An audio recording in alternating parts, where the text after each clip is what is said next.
Hello. Hello. हाँ वकील साहब नमस्कार। नमस्कार जी।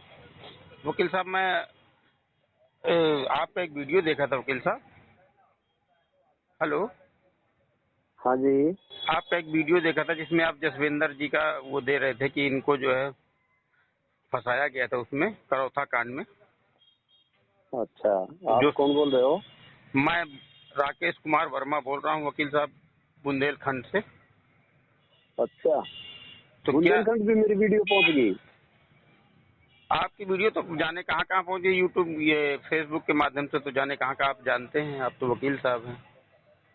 अच्छा। इंटरनेट के माध्यम से कहाँ वीडियो चला जाएगा, ये तो अब आप जानते हैं सब जगह चला हम्म, जाता है। हाँ जी, चलो बताइए। तो मैं उसमें जानना चाहता था कि जिस प्रकार आप कह रहे थे कि जसविंदर जी को फंसाया गया था, उसमें 35 गोली उनको दी गई थी, 3 गोली उन्होंने हवाई फायर करके, ऐसा बोल रहे हैं ना हम्म, आप उस वीडियो में। तो क्या अच्छा, वो वाली वीडियो। हाँ हाँ, तो क्या संत रामपाल जी महाराज जी को फिर कैसे फंसाया गया? ऐसे ही जैसे झूठा केस उन पे बना दिया, इन पे बना दिया। नहीं तो झूठा केस जैसे जसविंदर जी का बनाया गया था, ऐसा ही केस बना करके संत रामपाल जी को फंसाया गया है क्या वकील साहब? बिल्कुल ऐसा ही बना के फंसाया गया है। तो वकील साहब ये बताइए, जो जो इंटरनेट पे फाइलें कोर्ट की वायरल हो रही हैं, जो कोर्ट का जजमेंट वायरल हो रहा है, कोर्ट की जो फाइल हाँ। वायरल हो रही है, तो क्या उसमें झूठ लिखा हुआ है? क्या किसमें? तो 429 430 जिसमें संत रामपाल जी महाराज जी को मरते दम तक का डबल उम्र कैद हुआ है वकील साहब। वकील साहब हाँ, बिल्कुल। बिल्कुल झूठा केस बना रखा है इन्होंने। इनसे जबरदस्ती साइन लेकर के इनके घर की डेड बॉडी दी है इनको। कोरे पे भी किन कागज किन के के ऊपर साइन किन करवाए गए इनसे। किन से जिनके परिवार के लोगों का मर्डर हुआ है? हाँ, जिनके परिवार के लोगों का मर्डर हुआ है वो बोले कि अगर आपको अपनी डेड बॉडी चाहिए तो इन पेपर पे साइन कर दो। जी जी। और इन्होंने इनसे कोरे कागज पे साइन ले लिए और उनके ऊपर बाद में FIR ड्राफ्ट कर दी।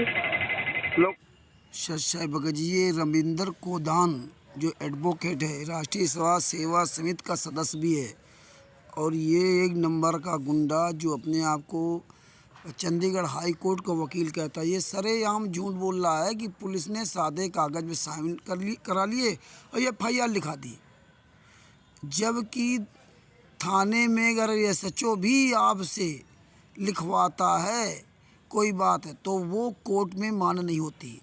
इसीलिए कोई भी मुलजिम ये पकड़ के ले जाते हैं, ज़बरदस्ती उसको मारपीट करने की कोशिश करते हैं, उससे ज़बरदस्ती किसी चीज़ को जो है ना हाँ करवाने की कोशिश करते हैं, तो वो वहाँ पे ये कानूनी अधिकार है कि आपको पुलिस अगर मार रही हो तो आप वहाँ उसकी सारी बातें पुलिस की स्वीकार कर लो। जो कहेगी हाँ मर्डर किया, हाँ मर्डर किया, चोरी की, हाँ चोरी किया, तो वो सम्मान नहीं होता। जब कोर्ट में आप जाएं तो कोर्ट में अपने बयान दें कि पुलिस ने इस तरह से मारपीट के बयान दिया था, और कभी भी उसमें जो है SHO वगैरह या पुलिस कोई भी उसमें साइन नहीं कर सकती। किसी किसी IPS IAS अधिकारी के सामने दिया गया बयान मान्य होता है। तो ये तो खुलेआम झूठ बोल रहा है, ये एक गद्दार है। ये रविंदर कोदान 9468 031 212, इसको तो जूतों से मारा जाएगा। ये वकील नहीं है, ये साला गुंडा है राष्ट्रीय समाज सेवा समिति का। और ये परमात्मा के जो दया से जो अपने आंदोलनकारी वकील जो राकेश वर्मा जी को खड़ा कर रखा है। तो देखिए राकेश वर्मा जी किस तरह सवाल कर रहे हैं। सभी भगत भाइयों से निवेदन है, आप भी ऐसे गद्दार वकीलों के को से इसी तरह सवाल पूछिए। आगे सुनो। सच उसमें तो जो कोर्ट के जो फाइल है वकील साहब, उसमें तो लिखा हुआ है कि वहाँ पर आश्रम के अंदर जो है उनको बंधक बना करके जो है भक्तों को 5 महिला और बच्चे को डंडे से पीट पीट करके मारा गया। पोस्टमार्टम रिपोर्ट में उनकी पसली की नहीं, हड्डियां टूटी हैं। पुलिस ये क्यों लिखेगी? और मैं क्या बताने लग रहा हूँ, उन्होंने यही तो अपनी मर्जी से लिख ली बात। कोरे कागज पे थी, उन्होंने अपने मतलब की बात लिख ली जो उनके तरफ की थी। वो तो ठीक है उन्होंने लिख ली, लेकिन मतलब ये जो कोर्ट का जजमेंट है ये तो सही है ना।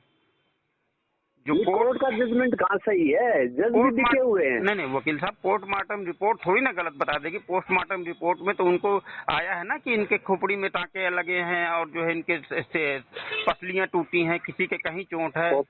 खोपड़ी में टाँके नहीं लगे। पोस्टमार्टम की रिपोर्ट में यही आया है कि इनका दम घुटने से मौत हुई है। नहीं दम घुटने से नहीं हुई, कहीं तो पोस्टमार्टम। आप कोर्ट वो फाइल पढ़े हैं आप 429 430 की वकील साहब?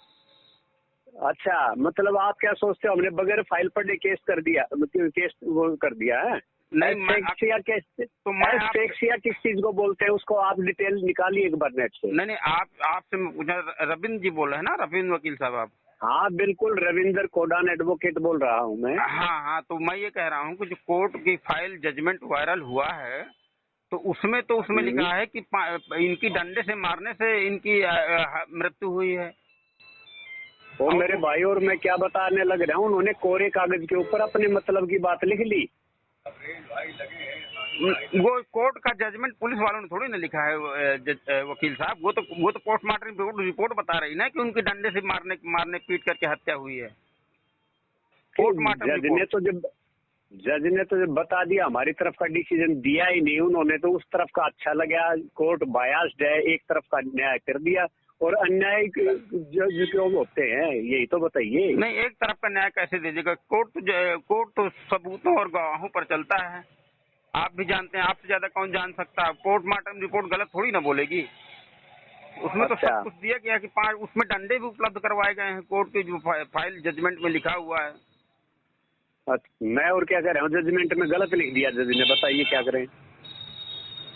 जज साहब ने गलत लिख दिया जज में, उसकी अपील में आगे गए हुए हैं। उस जज ने गलत फैसला सुना दिया, अब हाईकोर्ट में जाएंगे, हाईकोर्ट वाला भी गलत सुना देगा, तब सुप्रीम कोर्ट में जाएंगे। आपका कहना यह है कि जज साहब ने गलत लिख दिया है उसमें पोस्टमार्टम, जो कि मतलब यस, जज ने फैसला गलत सुना दिया। पोस्टमार्टम रिपोर्ट भी गलत है वकील साहब? यस, पोस्टमार्टम रिपोर्ट गलत नहीं है जी। तो फिर जज साहब पोस्टमार्टम रिपोर्ट में ये आया है कि उनकी मौत जो है दम घुटने से हुई है। पोस्टमार्टम रिपोर्ट में ये आया है कि उनकी पसली टूटी है, उनकी खोपड़ी में चोट, उनकी कई जगह चोट है। पोस्टमार्टम रिपोर्ट आप भेजेंगे मेरे पास, आपके पास जो है, जिस पर जो रिपोर्ट है आपके पास, और जो इंटरनेट पे वायरल हुई है, मैं भेजूं आपके पास? नहीं, मेरे पास सारा डाटा है। तो फिर आप कैसे कह रहे हैं कि मतलब उसमें आंसू ऐसे दम घुटने से मौत हुई है? उसमें तो लिखा है कि उनकी मौत साफ लिखा हुआ है एस्फेक्सिया। उसमें लिखा हुआ है डेथ ऑफ रीजन एस्फेक्सिया। जो पसली वगैरह में हल्की फुल्की चोट वगैरह जो बता रहे हो, चोट नहीं है। वो आपस में जब वो वहाँ पे कोई मूवमेंट ऐसी हुई है, वो दबाव में आ गए एक दूसरे के। नहीं, उसमें छोटी मोटी माइनर है वो तो। अब देखिए, एक कमीना एडवोकेट रविंद्र गोदान, जो राष्ट्रीय सेवा समिति का सदस्य है, ये कहेगा पुलिस ने लिख लिया और वही कोर्ट ने मान लिया कि, और बार बार कह रहा आंसू गैस से मरे, और वो कहीं कोई भगदड़ में रगड़ लग गई इसलिए मर गए, और एनेस्थीसिया पता नहीं क्या वो समझा रहा है। इसको ये पता नहीं कि हम लोगों के पास पूरी हिंदी में इसकी डिटेल है। 5 महिला, 1 बच्चे को कमरे के अंदर बंद करके 11 लाठियों से मारा गया, और ये कह रहा कि नहीं आंसू कैसे मरे। उनके जो है सीने की हड्डियां टूटने के कारण ब्लड का जो है पूरा थक्का जम गया, इसलिए वो मर गए। गांठ की हड्डी तोड़ डाली, पसलियां तोड़ डाली, वो ब्लड पूरा जम गया, इसलिए मर गए। खोपड़ी में डंडे मारे बाकायदे सब पूरा। और ये क्या कर रहा है, नहीं आंसू कैसे मरे, रगड़ उनको लग गई भगदड़ में। आश्रम के अंदर भगदड़ कहाँ थी? और तो और देखिए, जिन लोगों ने 5 महिला 1 बच्चे की हत्या की, 28 लोग, संतराम पाजीमा लड़का, वीरेंद्र, मनोज और राम कुमार ढाका, बलजीत, बबीता आदि लोगों ने, इन लोगों ने कोर्ट में स्वयं बयान दिए कि हाँ हमने संतराम पाजी महाराज के कहने पर मारा। और कोर्ट ऐसे भी नहीं मान लेता कि आप कह दिया इनके कहने में मारा। फिर कोर्ट उसकी जांच करवाता है, LIU भेजता है, पूरे अधिकारी भेजता है, उसकी पूरी वो रिपोर्ट तैयार की जाती है, वीडियो उसकी बनाई जाती है। तो यहाँ से पूरा सब अधिकारी वगैरह गए वहाँ इनको ले करके कि आपने मारा तो बताओ कहाँ मारा, कैसे मारा, पूरा उसका स्केच तैयार किया था, कमरा वो दिखाया, 11 डंडे वो बरामद किए, बांस के डंडे। और वो 11 बांस के डंडे आज भी जो है वो थाना बरवाला में माल खाने में जमा हैं। और ये बांस का डंडे से आप कैसे कह सकते हो हमारा, ये पोस्टमार्टम रिपोर्ट जो डॉक्टर करते हैं उनको सब पढ़ाया जाता है कि जो सरिया होती, राड होती, उससे मारने का क्या निशान होता है, उसकी क्या गहराई होती चोट की। और जो ये आम लकड़ी जैसे बमूल है, नीम है, उसके डंडे से मारोगे तो उसकी चोट का क्या निशान होता है, और जो बांस के डंडे से मारोगे उसका क्या निशान होता है, उसकी चोट का क्या तरीका होता है, ये सब पूरा इनको पढ़ाया जाता है। तो बांस के डंडे मारने के मतलब उसकी जगह जगह गांठ होती है, गांठ का उसका प्रभाव होता है, इतने इंच पर ये गांठ है। तो और वो फिर वो डंडा बरामद हुआ है। डंडा बरामद होने के बाद 11 डंडे बरामद हुए, बाकायदे सब FIR नंबर 429-430 में लिखा हुआ है। हिंदी मेरी परमात्मा दया से इसीलिए बनवाई थी। और ये वकील समझता नहीं, सब अंग्रेजी में है, खुलेआम ये झूठ बोलता है। अभी आगे देखो, इसीलिए परमात्मा इनका खुलासा करवा रहे हैं। पुलिस के सामने दिया गया बयान कोर्ट में मान नहीं होता है। पुलिस अपने तरफ से लिख ही नहीं सकती है, और ऐसे लिख करके कोर्ट में वो दे ही नहीं सकती। ये सरेआम ये वकील होकर के झूठ बोल रहा है सिर्फ पैसों के लिए। इसको शर्म नहीं आती, इसको तो जूतों से ही मारा जाएगा, ये जूते ही लायक है। अब आगे सुनिए। सर जी सुनिए वकील साहब, वो तो उस जजमेंट में लिखा हुआ है कि खून से लथपथ वो कमरा था जहां पर उनको मारा गया था, जहां पर उनको लिख रखा है। ये कोर्ट के जजमेंट में, कोर्ट की फाइल में लिखा हुआ है, माननीय न्यायाधीश महोदय के फैसले में लिखा हुआ है। अरे क्या माननीय न्यायाधीश है, माननीय है तो नाश कर रखा है। कमाल कर रहे हो भगत जी आप। अरे मैं कमाल नहीं कर रहा, मैं तो जो कोर्ट की फाइल है वो आपसे बता रहा हूँ। जो कोर्ट की फाइल जजमेंट वायरल हुआ है उसमें जो लिखा वो मैं आपको बता रहा हूँ। आपके पास क्या वायरल हुआ वो भेजिए। तो आप क्या नहीं मानते हैं? पोस्टमार्टम रिपोर्ट आपके कहने के अनुसार आंसू गैस से उनकी मौत हुई, आपके कहने के अनुसार। ये आराम से बाहर बैठे हुए थे, इनके पास एकदम से आंसू गैस के गोले जैसे ही आगे पड़े, उनके धुआं एकदम इनके नाकों में घुस गया और उससे दम घुट गया इनका। नहीं वकील साहब, कोर्ट का जजमेंट में ये साफ साफ लिखा हुआ है कि इनको बंधक बनाया गया और इनको कमरे के अंदर पीट करके खून से लथपथ वो कमरा मिला, वो डंडे भी उपलब्ध करवाए गए। मैं वही तो कह रहा हूँ ना, जज ने हमारी बात को कंसीडर ना करके जिन्होंने झूठा मुकदमा बनाया उनकी बात को कंसीडर कर लिया। ये कमीना वकील बार बार वही कहता है कि जो है वो आंसू गैस से मरे, रगड़ लग गई, धक्का लग गया। अब भगत भाइयों, आंसू गैस क्यों छोड़ जाते हैं? जब कहीं कोई भी भीड़ इकट्ठा होती तो आंसू गैस और पानी की बौछार क्यों छूट जाती है? आंसू गैस से सिर्फ आंसू निकलेंगे, आप मरोगे नहीं, आप चोट नहीं लगेगी। और ये 5 लाशें आश्रम के अंदर उस कमरे से बरामद हुई, और वो भी 18 नवंबर 2014 की रात में संतराम पाजी महाराज गिरफ्तार हुए, और उसके पहले लाशें बरामद हुई हैं। और एक लाश तो पहले इन्होंने जो दिल्ली वाला सुरेश था, उसकी पत्नी रजनी, ऐसा कुछ नाम था, उसको तो इन्होंने 17 तारीख को या 18 तारीख को सवेरे ही निकाल के फेंक दिया था आश्रम से ना, है ना, तब वो लेकर गए। इसीलिए 2 अलग अलग FIR हुई हैं, FIR नंबर 429 और 430। इसी 4 लाशें, 5 लाशें, 5 महिला 1 बच्चे, 5 लाशें, 4 लाशें, 1 बच्चा पहले बरामद हुआ। इसके बाद अलग इसकी महिला की लाश मिली, सुरेश की पत्नी की। इसलिए 2 अलग अलग FIR हुई, नहीं तो 2 FIR नहीं होती है, कई सारे FIR होती है ना।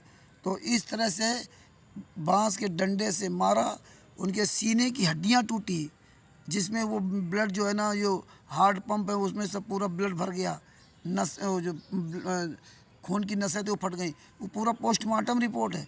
और ये सोच रहा है कि ये कुछ जानते नहीं हैं, जबकि परमात्मा ने बांदा के राकेश जी को अपना वकील बना रखा है परमात्मा की दया से। और ये राष्ट्रीय समाज सेवा समिति गुंडों का वकील है, रविंद्र कुमार गोदान, 9468013212 है। परमात्मा देखो किस तरह से अपने बच्चों से इन गद्दारों की ऐसी तैसी करवा रहे हैं। आगे सुनो सच साहिब। किन्होंने झूठा मुकदमा हमारी बात को कंसीडर ही नहीं किया इन्होंने। नहीं अब वो एक तरफा न्याय दे दिया तो हम सिंपल सी बात है, अगर छोटी नीचे झूठा मुकदमा किन्होंने बनाया वकील साहब? झूठा मुकदमा पुलिस ने तो वो जो है पुलिस की बात में थोड़ी बता रहा हूँ, मैं तो कोर्ट के जजमेंट की बात कर रहा हूँ, जिस आधार पर सजा हुई है संत रामपाल जी महाराज को। पुलिस का बयान थोड़ी ना कोर्ट में दिया जाता है। मैं वही कह रहा हूँ, जो डिसीजन हुआ है इस जज ने फैसला गलत किया है, इसके आधार पे हम हाईकोर्ट गए हुए हैं और हाईकोर्ट से हम भी बरी होके दिखाएंगे।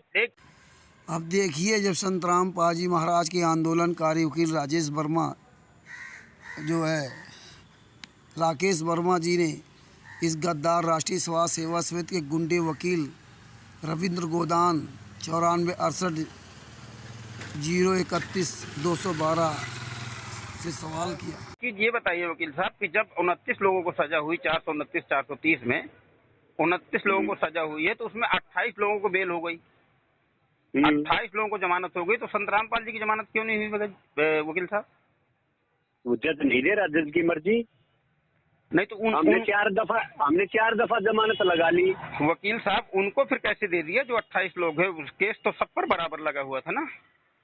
बस उनको लगता है अभी मेन कंट्रोलर ये है, इनको नहीं छोड़ेंगे, औरों को छोड़ दो। नहीं उनके दिमाग में ये बात है। नहीं जुडिशरी बायस्ड हमारे खिलाफ। नहीं वकील साहब, ऐसा ही हमें तो ऐसा ये है कि संत रामपाल जी महाराज जी का बेल एप्लीकेशन ही अभी तक नहीं डाला गया है, तो उस पर बहस नहीं की जा रही। अगर मैं आपके पास 4 बार की बेल फाइलिंग की एप्लीकेशन दिखा दूं और जज ने एप्लीकेशन आप दिखा देंगे, लेकिन इस पर बहस तो नहीं की, बहस तो नहीं हुई है एक बार। नहीं, जब 28 लोगों को जमानत हो गई है तो उनकी जमानत होने में फिर क्या दिक्कत थी? हमने उन 28 की जमानत हो गई और हमने बिल्कुल ये फैसला साथ में बताया, देखिए जी इनकी जमानत कर दी गई और इनके ऊपर भी यही एलिगेशन थे, तो इनकी क्यों जमानत क्यों नहीं कर रहे? हाँ। बोले जी मैं तो नहीं कर रहा, आपकी मर्जी, मैं तो डिसमिस करूंगा, या तो अपनी एप्लीकेशन विड्रा कर लो या डिसमिस कर रहा हूँ मैं, तो बताओ क्या करोगे? मना कर दिया जज ने, नहीं देता मैं जमानत। तो फिर उनको क्यों दे दी? उनको अब वो तो उनको क्यों नहीं मना किया? उनको क्यों नहीं मना किया? वो तो जज के ऊपर डिपेंड करता है।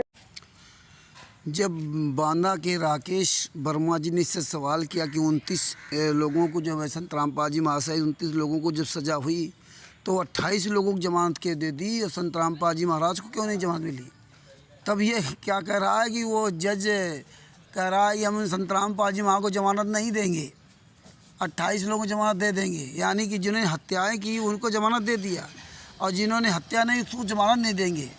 हाँ, क्या अपनी जज की मर्जी चलेगी क्या? अरे कानून है भैया, जज की खुद थोड़ी मर्जी चलेगी। अरे तुम गद्दार रविंद्र गोदान हरामजादे वकील, साले कीड़े पड़ेंगे कुत्ते की औलाद, किस तरह साला खुलेआम झूठ बोलता समझता सब बेवकूफ़ हैं। राकेश वर्मा को परमात्मा ने इसीलिए खड़ा करके फ़ोन करवाया था। अरे तुम तो कमीनों ने 18 नवंबर 2014 बरवाला कांड से 16-17 अक्टूबर 2018 तक जब सजा हुई संत रामपाल जी महाराज को, आपने एक भी कोई भी एविडेंस संत रामपाल जी महाराज के पक्ष में नहीं लगाया।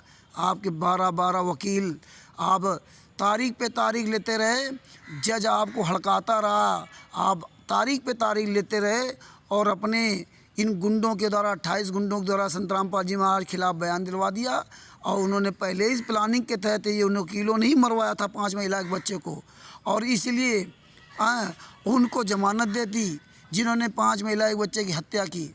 और इसीलिए इन लोगों ने 18 नवंबर 2014 को जानबूझ के सज़ा करवाई थी, और नहीं तो कोई भी एविडेंस नहीं है संत रामपाल जी महाराज का कि संत रामपाल जी महाराज ने किसी को जान से मारने का आदेश दिया बोल करके या लिखित में, और कोर्ट में प्रमाण चलता है।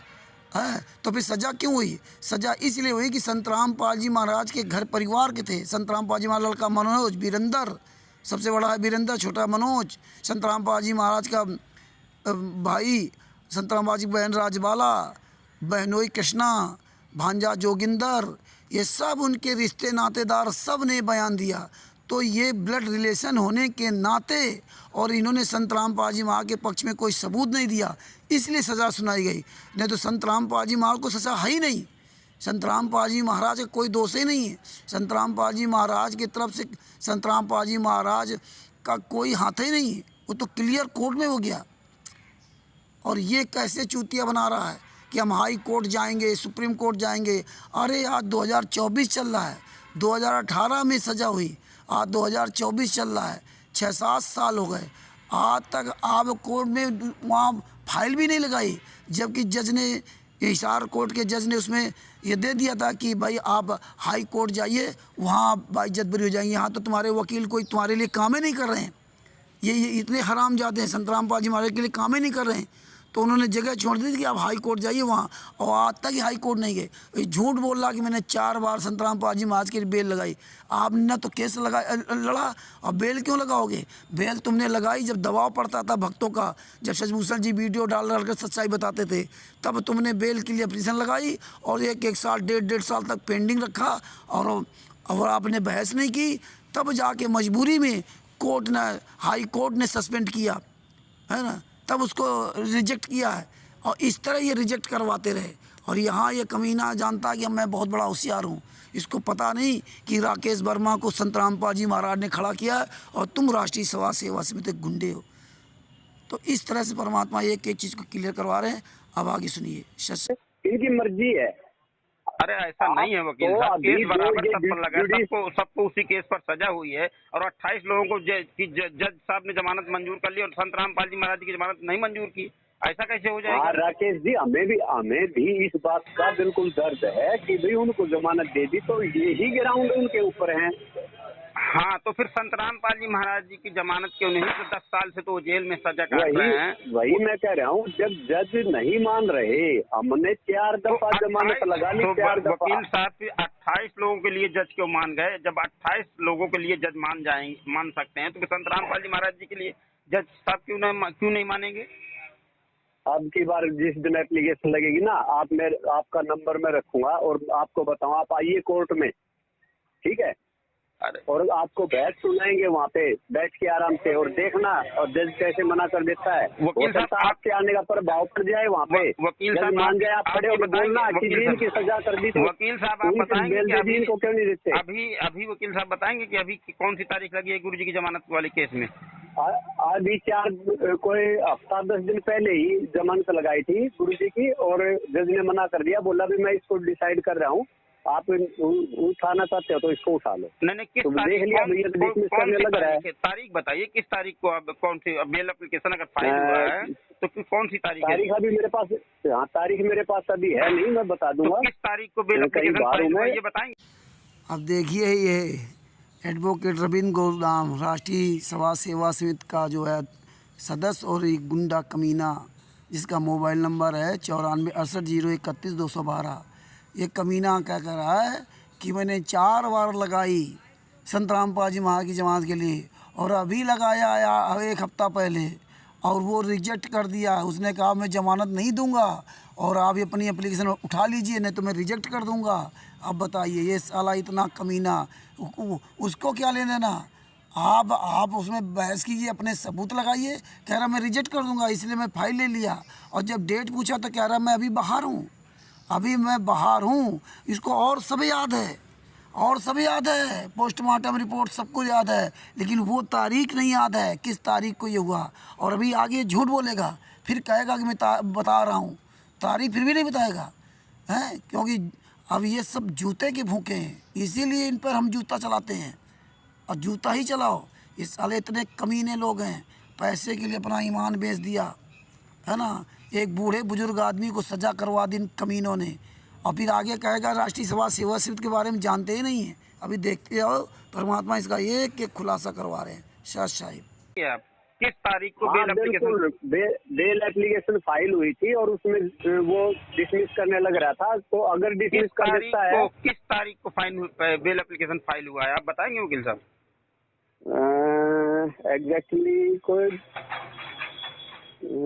डेट देख के बताऊंगा मैं थोड़ी देर बाद।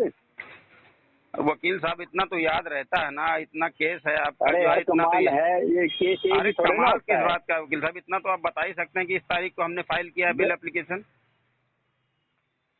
बेल एप्लीकेशन फाइल की थी, अभी थोड़े दिन हुए हैं, और उसको कौन सी तारीख को, कौन से महीने में, किस साल में? 10 साल हो गए आपको बेल एप्लीकेशन फाइल करते हुए। 28 लोगों की जमानत हो चुकी है, एक व्यक्ति की आप जमानत नहीं हुई। आपसे तारीख पूछ रहे, आप बता नहीं रहे। मैं बताता हूँ, डिटेल देख के बता पाऊंगा। अभी मेरे पास डायरी नहीं है, एग्जैक्ट डेट थोड़े ना याद रहती है।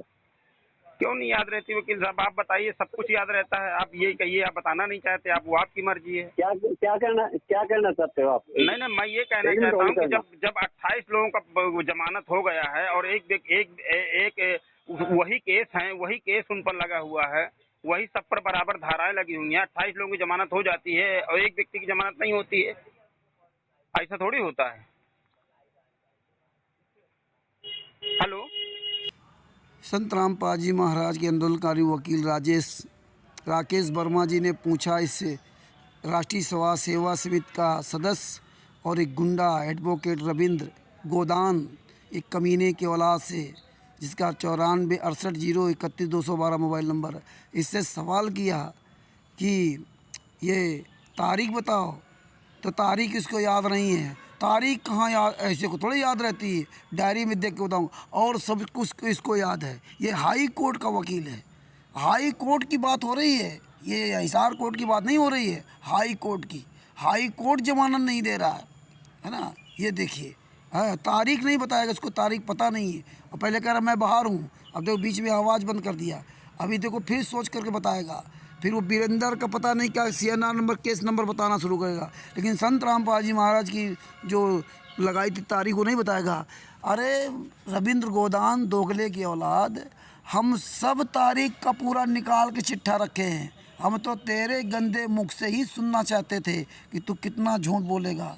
सारे एविडेंस, सारे सबूत हैं। तुम जितने भी वकील हो, तुम एक भी सबूत नहीं भेज सकते। आज तक किसी भी तरह का सबूत नहीं दिया। सारे जजमेंट की फाइलें परमात्मा ने हम लोगों के द्वारा वायरल की, लेकिन तुमने वायरल नहीं किया। यही परमात्मा की बड़ी दया है कि आज परमात्मा का बच्चा राकेश वर्मा तुम्हारे नाक में दम कर रखा। तुम सुप्रीम कोर्ट के वकील हो, वकालत पढ़ी है, ये बिना पढ़े तुम्हारी ऐसी तैसी कर रहा है। आगे सुनो इस गद्दार वकील का सच। हेलो। हेलो। हाँ जी, हाँ जी। हाँ, तो मैं ये कह रहा हूँ कि जो भी एक मिनट में देखता हूँ, मैं से अगर डिटेल मिल गई ना तो एक बार होल्ड रखो आप। हाँ, मैं होल्ड रखता हूँ, आप बताइए।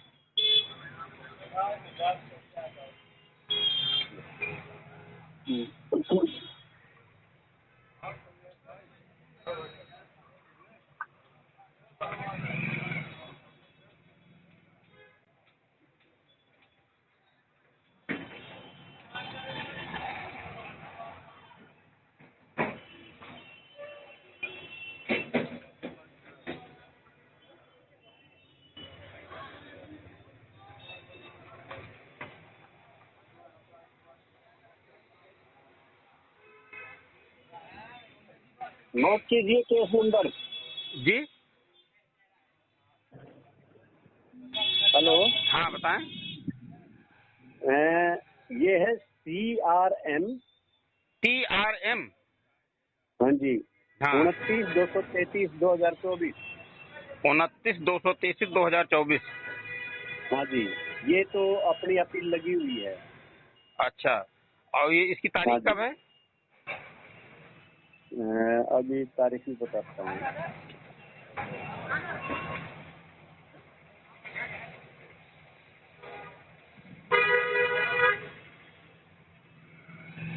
ये उस दिन हमारी 4-5 एप्लीकेशनें थी जी।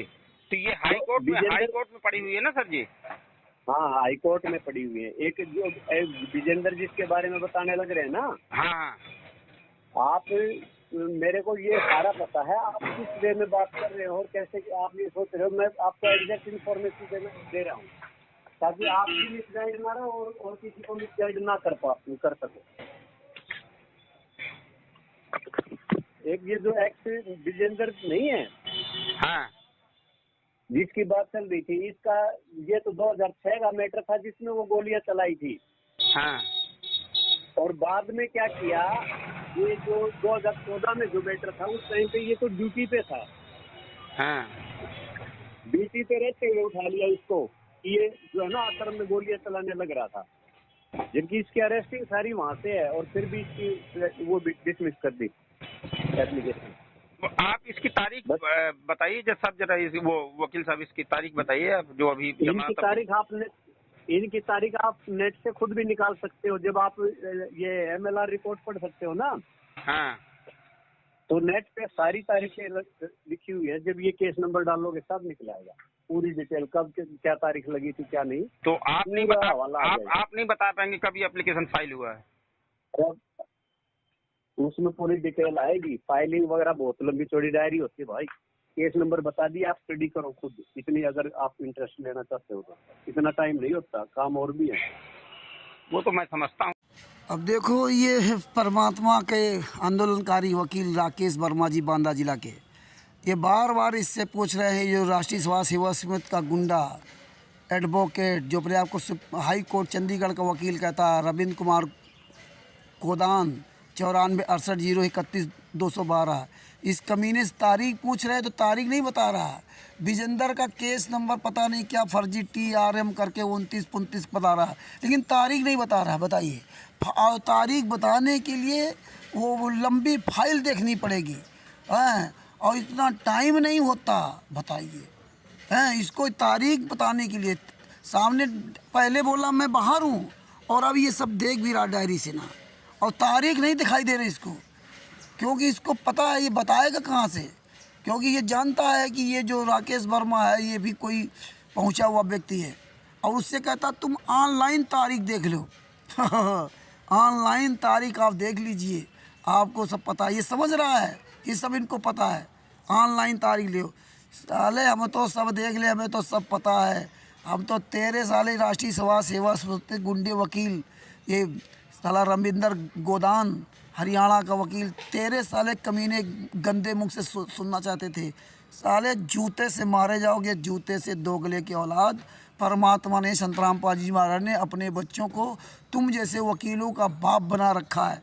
हाँ, साले के जवाब नहीं है, तारीख नहीं बता पा रहा। साले तारीख बताओगे कहाँ से? साले कमीने की औलादो, पैसा खा खा कर मोटे हो गए, जूते चलेंगे जूते।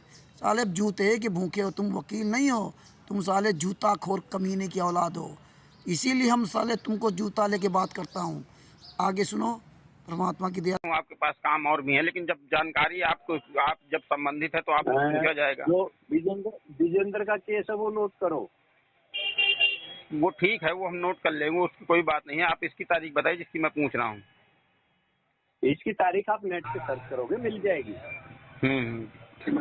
तो आप नहीं मानते हैं कि उनको जो है ये 5 महिला एक बच्चे की जो हत्या हुई है, ये जो है उनको डंडे से पीट पीट करके मारा गया है? नहीं नहीं नहीं, बिल्कुल नहीं, कभी बिल्कुल सरासर गलत है। पोस्टमार्टम रिपोर्ट को भी आप गलत मानते हैं, और जो है जो कोर्ट, जो माननीय न्यायाधीश महोदय का फैसला, उसको भी आप गलत मानते हैं?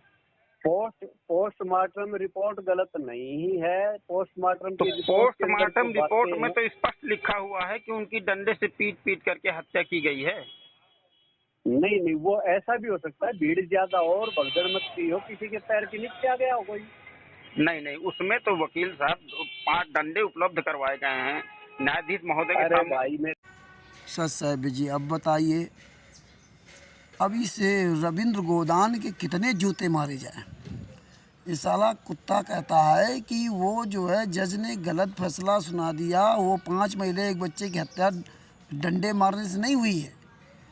और अगर गलत फैसला सुना दिया था तो तू साले दोगले की औलाद, 2018 में 16-17 अक्टूबर 2018 में जब ये जजमेंट आया, और 2018 से आज 2024 चल रहा, आज तक हाई कोर्ट भी क्यों नहीं पिटीशन दायर किया? और यहाँ जमानत की अंग्रेजी पढ़ रहा है, क्योंकि आदमी जब लोअर कोर्ट में हार जाता है तो हाई कोर्ट जाता है, हाई कोर्ट हार जाता तो सुप्रीम कोर्ट जाता है। तुम साले कमीने यहाँ तक हाई कोर्ट क्यों नहीं गए? क्योंकि तुमने तो सज़ा कराई थी। और हाई कोर्ट में भी, हाई कोर्ट में कोई व्यक्ति उपस्थित नहीं होता दोनों तरफ के। हाई कोर्ट में लोअर कोर्ट की फाइल ही देखी जाती है।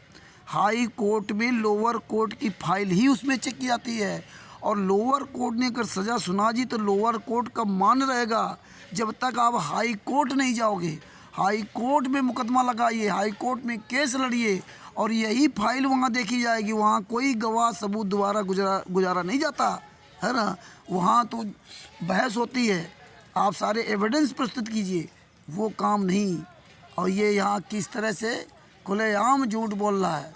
साले इतने जूते मारे जाएंगे रविंद्र गोदान, साले चेहरा नहीं पहचाने मिलेगा कमीने की औलाद दो। परमात्मा ने इसीलिए एक एक चीज़ सब दिखा रखा है। और कह क्या रहा है कि आंसू गैस से मारे हो सकता है किसी का धक्का लग गया हो, पैर के नीचे आ गया हो। ये सालों के जवाब नहीं आते। ये Punjab and Haryana high court का वकील है, ऐसा ही बयान दे रहा कि किसी का धक्का लग गया हो, पैर के नीचे आ गया हो। और राकेश वर्मा जी कह रहे नहीं नहीं, ये गलत बात है, पैर के नीचे आना, बांस के डंडे से मारना, ये कहीं बता दिया। इसको शर्म भी नहीं आती। हम उदाहरण क्या दे रहे हैं, इसको शर्म कैसे आएगी? क्योंकि संतराम पाल जी महाराज ने अपने राकेश वर्मा वकील को खड़ा किया। ये मैंने RSS गुंडों के रविंद्र कोदान वकील से आज बहस करवाई और साला एक भी जवाब नहीं दे पाया। ये होता है संतराम पाल जी महाराज के शिष्यों का। भैंसे से भी मंत्र बुलवा सकते हैं। आज साला ये वकील पंजाब हरियाणा हाई कोर्ट का वकील रविंद्र कोदान को साले को चुल्लू भर पानी डूब के मर जाना चाहिए। आगे सुनिए। नहीं, उसमें तो वकील साहब 5 डंडे उपलब्ध करवाए गए हैं न्यायाधीश महोदय के अरे सामने। भाई मेरे, ये आपको पता होता कि केस बनाया कैसे जाता है? अभी देखो, अभी पुलिस आपके पास आए और पुलिस ये कहे चल तेरे ऊपर हमें जो है ना नशे का वो लगाते, तो नशे का व्यापार करता है, आप मना कर दो मैं तो नहीं करता। वो आपको पीट के 3rd डिग्री टॉर्चर क्या होता है पता है आपको? 3rd डिग्री टॉर्चर तब तक तो पुलिस घुसी भी नहीं थी वहाँ पर। आश्रम के अंदर की बात है वकील साहब, आप कैसी बात कर रहे हैं? वहाँ पुलिस थोड़ी थी। जब उनकी हत्या हुई थी तब तो पुलिस बाहर थी। बरवाला कांड में पुलिस बाहर थी। वहाँ डंडे से पीट करके हत्या किसने कर दी वहाँ अंदर? आप कहाँ थे उस टाइम पे? जी आप कहाँ थे? अरे मैं कहाँ था? ये कोर्ट की जजमेंट की फाइल को मैं पढ़ रहा था। मैं कहाँ था कहाँ नहीं था ये मायने नहीं रखता वकील साहब। आप तो ऐसे बात कर रहे हो जैसे जज आप ही हो। अरे मैं जज साहब नहीं हूँ, लेकिन मैं आपसे प्रश्न नहीं पूछ सकता क्या वकील साहब? मैं एक आम आदमी हूँ। आप मान लीजिए किस चीज के जानकार हैं तो आपको बताने में, सत्य बताने में कोई दिक्कत हो रही है क्या वकील साहब? सत्य तो आप मान ही नहीं रहे, बताओ कहाँ मैं मान, तो मैं कैसे मान लूं जब कोर्ट का जजमेंट मेरे सामने है? 5 महिला एक बच्चे की हत्या पोस्टमार्टम रिपोर्ट में डंडे से पीट करके की गई है। इकबाल जो वो डंडा भी वहाँ पर कोर्ट के सामने उपलब्ध करवाया गया है। और उनकी पसलियों में टूटी है, उनके सर में चोट है, किसी के कहीं चोट है। फिर मैं कैसे मान लूं आंसू कैसे उसकी मौत हुई है? पुलिस तो बाद में पहुंची है। जब वो 5 महिला एक बच्चे की हत्या हो चुकी, पुलिस तो बाद में गई है। पुलिस तो बाद में अंदर गई है ना। तो फिर पुलिस कैसे मार देगी डंडे से पीट करके वकील साहब? नहीं, जिनके ये घर वाले जो मरे हैं, इन्होंने कोर्ट में जो स्टेटमेंट दी है कि हमारे उनको मैनेजमेंट वालों ने राष्ट्रीय समाज सेवा समिति जो संगठन है, इन लोगों ने उन पर दबाव बनवा करके जो है उनसे ऐसा कर कहलवाया है। कोर्ट के अंदर दबाव माना जाता है? कोर्ट के अंदर की बात नहीं, कोर्ट के पहले जो है ऐसा इन्होंने राष्ट्रीय समाज सेवा समिति के दबाव, और राष्ट्रीय समाज सेवा समिति के लोगों ने ही वहाँ पर जो है बरवाला कांड का षड्यंत्र करवाया है वकील साहब।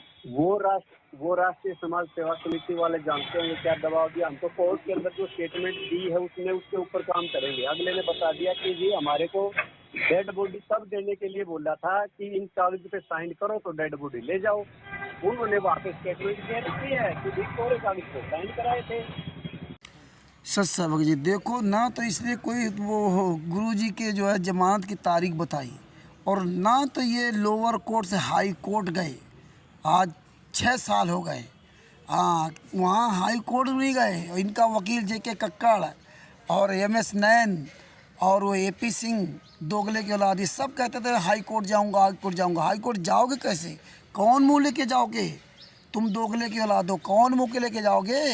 जजमेंट सब पूरा दिया हुआ है। तुम कमीनों ने एक भी संतराम पाल जी माँ के पक्ष में सबूत नहीं लगाया, क्योंकि तुम राष्ट्रीय समाज सेवा समिति गुंडे थे। और ये तो रविंद्र कोदान जो एडवोकेट राष्ट्रीय समाज सेवा समिति का सदस्य है, ये गुंडा है। अब ये ऐसे अनजान बन रहा है कि राष्ट्रीय समाज सेवा समिति कोई जानता ही नहीं है। और देखो ये दोगले के बाद क्या कहता है कि वहाँ ये कहा गया कि पहले कोरे कागज़ पे साइन करो, इसके बाद तुम्हें हम ये डेड बॉडी देंगे। अरे दोगले की औलाद, जब वहाँ पूरी लिखा पढ़ी होती है कि हाँ इस तरह मारा गया, इस तरह मारा गया, तो डेड बॉडी जब दी जाती है उसकी रिसीविंग होती है कि हाँ डेड बॉडी हमने इनको दिया। हाँ, ऐसे को थोड़ा ही लिखा पढ़ी में होता है। और कहता कोरे कागज़ में साइन करा लिए। और कोर्ट में जो मृतक के परिवार वाले हैं, 5 महिला एक बच्चे की हत्या की हुई है, उनके परिवार वालों ने कोर्ट में बयान दिया। ये जो वकील बता रहा साला झूठा कमीना की औलाद, कि उन्होंने बताया कि मुझसे कोरे कागज़ में साइन करवा लिया, आंसू गैस से मरे थे। जबकि 5 महिला एक बच्चे की जो हत्या हुई थी, उनके परिवार वालों ने शुरुआत में ही कोर्ट में इन सब के खिलाफ महेंद्र भगोड़ा, राम कुमार ढाका, राज कपूर, संतराम बाजी महाराज और ये वीरेंद्र, मनोज, ये बलजीत की, इन सब के खिलाफ बयान दिए थे। ये पूरा FIR नंबर 429-34 में पूरा बयान है। सबने खिलाफ बयान दिए थे कि मेरे बच्चों परिवार को इन्होंने मारा है। और इसके बाद इन्होंने साल 1.5 साल बाद ये सब उनके घर जा कर के दबाव बनाया, पैसा दिया और उनको हॉस्टाइल करा दिया, उनके बयान बदलवा दिए। देखिए 5 महिला एक बच्चे के हत्यारे जो 28 गुंडे थे, ये कोर्ट में कह रहे हैं कि हाँ हमने मारा। डंडे भी इन्होंने 11 डंडे बरामद करवाए, जो आज भी बरवाला थाने के अंदर मालखाने में जमा है, वो कायदे पूरा लिखित में होता है। और ये कह रहे हैं कि हाँ हमने संतराम बाजी महाराज के कहने पर 5 महिला एक बच्चों को कमरे के अंदर बंद करके लाठियों से पीट पीट करके मार डाला। और सारा सब कुछ इन्होंने पूरा वहाँ ब्यौरा दिखाया, बरवाला आश्रम के अंदर ले जाए गए ये लोग, पूरी घटना, पूरी चश्मदीद, पूरा उसका वीडियो बनता है। और इसके बाद और उधर जिन मृतक के परिवार वालों से क्या कहलवा दिया कि नहीं नहीं वो तो आंसू गैस से मरे थे, वो तो पुलिस वालों ने मार डाला था, है। उनके बयान बदलवा दिए। पुलिस तो 18 नवंबर 2014 तक अंदर गई नहीं थी, ये तो पहले ही मर गए थे, ये तो पुलिस बाद में गई है। तो इस तरह से उसके बयान पलटवा करके उन पे केस करवा दिया, हॉस्टाइल करवा दिया, बयान बदलवाना। तो हिसार कोर्ट के जज ने बयान बदलने के चक्कर में उस पर केस कर दिया। वो मुकदमा लड़ रहे हैं। 2018 को केस खत्म हो गया संतराम बाजी महाराज वाला, जो सजा हो गई थी, और उन पर इन्होंने केस करवा दिया। वो 12-13 लोग हैं, 5 महिला एक बच्चे जो हत्या थी, उनके परिवार वाले 12-13 लोग हैं, जो बेचारे आज भी सफ़र कर रहे हैं। उनको फंसा दिया, उन्हीं के परिवार वालों को मार डाला और उन्हीं को केस में फंसा दिया। ये है रविंद्र गोदान जैसे दोगले के औलाद वकील। ये साले कुत्ते की मौत मरेंगे 12-12 वकील। और साला यहाँ पर किस तरह साला अंग्रेजी पढ़ रहा, झूठ बोल रहा, जबकि हमारे पास हिंदी अंग्रेजी में सभी फाइल हैं। यहाँ तक पुस्तक पूरी दुनिया में सुनने वायरल हो गई, फिर भी ये चलो कोई बात नहीं। ये साले वकील, ऐसे वकील जूतों से ही मारे जाते हैं। और इनके साला जहाँ मिल जाता है इसको पकड़ के जूतों से पिटाई करो। ये रविंद्र गोदान जो मैंने RSS गुंडा, जिसका 94 68 031 312 212 031 212 नंबर है, और ये अपने आप को Punjab and Haryana high court का वकील कहता है। जूतों से मारो इस कमीने को, जूतों से। हाँ, तो जो मतलब आप इस चीज को एक्सेप्ट कीजिए ना, कि आप इस चीज को मानिए ना कि जब पोस्टमार्टम रिपोर्ट जो बता रही वो सत्य है। उनकी हत्या डंडे से पीट पीट करके हुई है वकील साहब।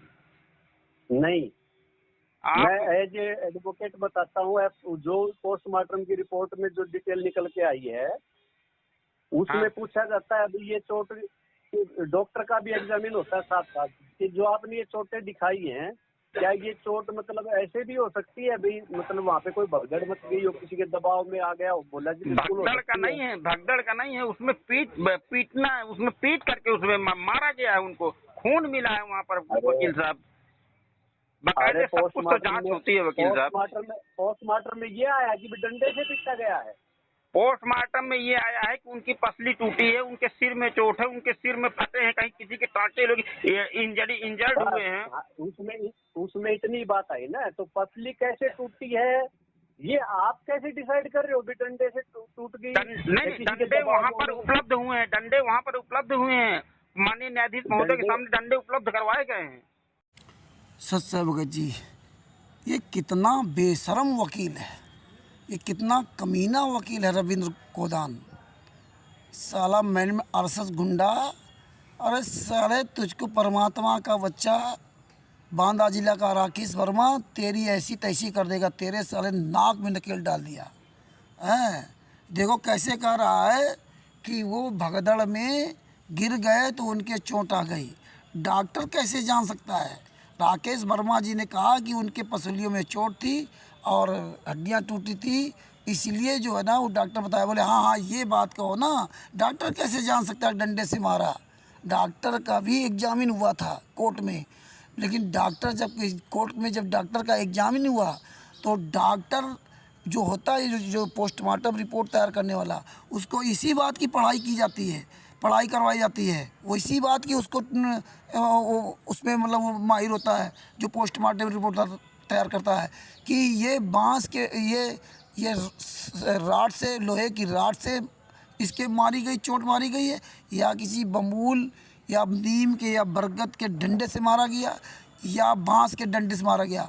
इनको सबकी अलग अलग तरह की पढ़ाई कराई जाती है, उसकी पूरी पहचान होती है, उसकी चोट का निशान होता है, उसकी गहराई चोट की निशान होती है, और कैसे मांसपेशियां फटती हैं, राड से मारने से कैसे फटती हैं, आम डंडे से मारने से कैसे फटती हैं, और बांस के डंडे से मारने से कैसे फटती हैं। ये सब पूरी उनकी पढ़ाई की जाती है, उसकी पूरी रिसर्च की जाती है। बांस के डंडे से क्यों बताया गया? क्योंकि बांस के डंडे से उसमें गांठ होती है। जब वो बांस का डंडा मारा गया तो उसमें गांठ आती है, और अगर हुदा भी मारा गया तो उस बांस के डंडे के रेसे वगैरह आते हैं जो यहाँ सब पूरे उसमें छप जाते हैं।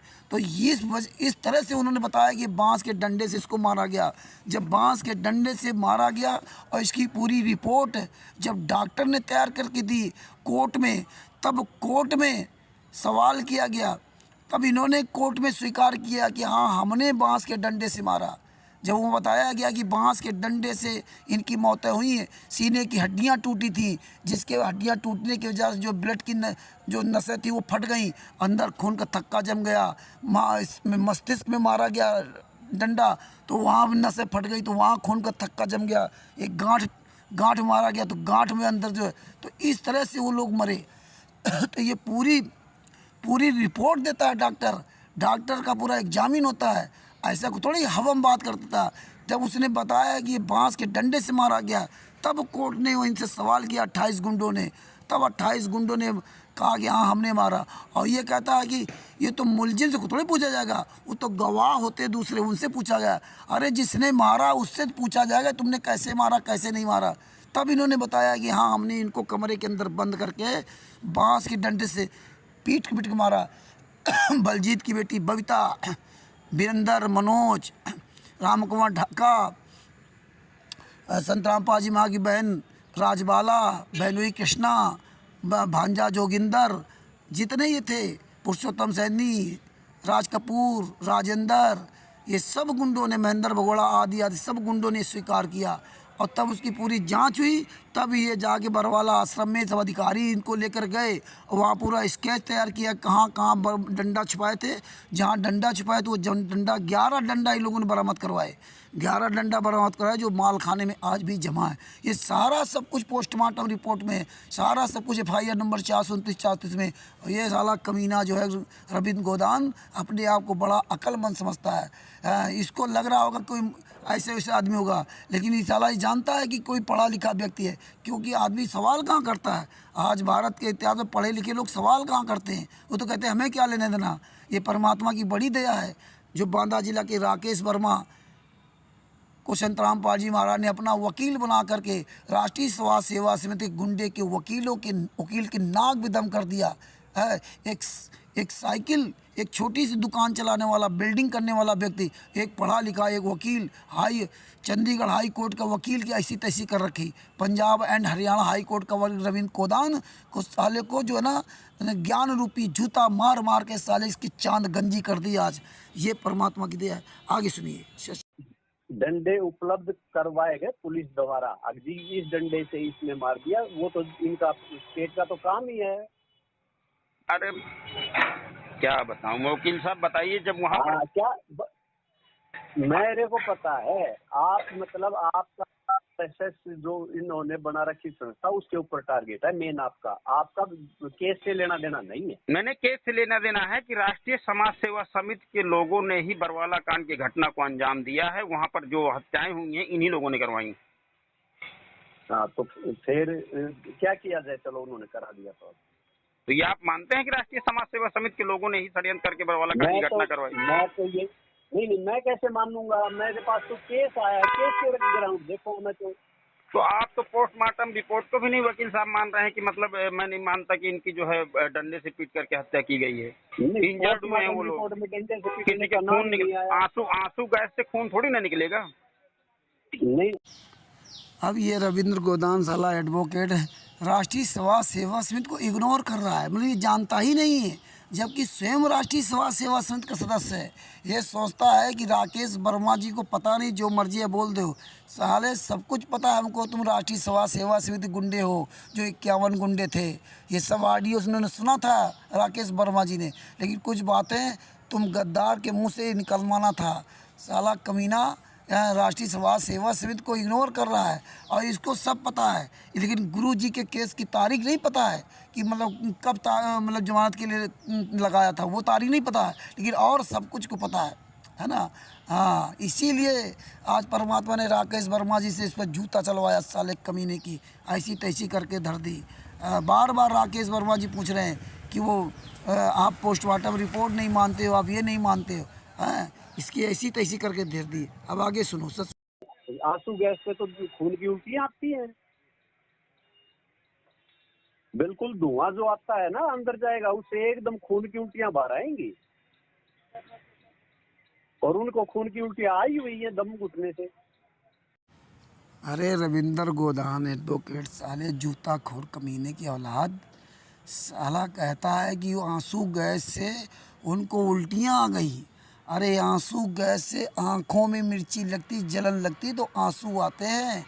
हाँ, कि पब्लिक कहीं कोई वो गलत काम ना कर दे, क्योंकि पेट्रोल बम ये सब तुम लोग रख रखा था ऊपर, पेट्रोल बम गोलियां चला रहे थे, ईंटें पत्थर जमा कर रखे थे, इसलिए आंसू गैस छोड़ा गया था। क्योंकि तुम लोग तो अंदर दीवारों में छेद करके वहाँ से गोलियां चला रहे थे, कई घायल कर दिए आप लोगों ने।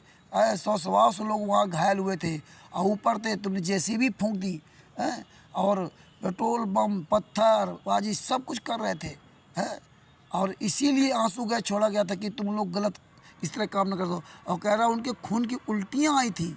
खून की उल्टी किसी को आई नहीं, शरीर जो सीने की जो हड्डी टूटी और उसका खून अंदर जम गया है, खोपड़ी की हड्डी टूटी, अंदर खून जम गया, नसें टूटी, ये टांग तोड़ दी इन्होंने, ऐसे उम्र हैं। और बता रहा कि खून की उल्टियों से खून की उल्टी आई थी। अरे साले कमीने, पोस्टमार्टम रिपोर्ट हम सबके पास है, हिंदी में भी अंग्रेजी में भी है। हाँ, हिंदी में भी अंग्रेजी में भी है, और इसको लगता है किसी कुछ पता ही नहीं है। अरे तुझे पता होना चाहिए कि संतराम पाजी महाराज ने अपने एक छोटे से मिस्त्री को वकील बना करके राकेश वर्मा, बांदा जिला के, उत्तर प्रदेश के बांदा जिला के राकेश वर्मा से ऐसे सवाल करवा दिए कि साले तेरे एक भी जवाब नहीं आया, एक भी कोई सबूत नहीं दे सकता, एक भी किसी चीज़ का विदाउट सबूत बात करता रहा। और इसीलिए वो सवाल पर सवाल करते रहे, और किस तरह से ऐसी बात बना रहा, खून की उल्टी आ रहा। इनको शर्म नहीं आई थी कि हम इस तरह से बात बना रहे और लोग क्या कहेंगे, हंसेंगे। ये वकील है, ये पंजाब हरियाणा हाई कोर्ट के वकील हैं। अरे धिक्कार है। अरे साले तूने अपनी वकालत कैसी तैसी करवा दी पैसों के लिए, राष्ट्रीय समाज सेवा समिति गुंडा। और अभी देखो आगे कहेगा इसे कि हम राष्ट्रीय समाज सेवा को जानते नहीं। आगे सुनो। सच कोर्ट तो ये संत रामपाल जी महाराज के खिलाफ जो लोगों ने गवाही दिया है, जिन लोगों ने गवाही दी है कि इनके कहने से हमने भक्तों को बंधक बनाया, इनके कहने से हमने जो है वहाँ पर सारा कुछ किया, भक्तों को बंधक बनाया, वहाँ पर सब इनकी पीट करके हत्या किया, ये गवाहियां संत रामपाल जी महाराज के खिलाफ किन्होंने दी वकील साहब?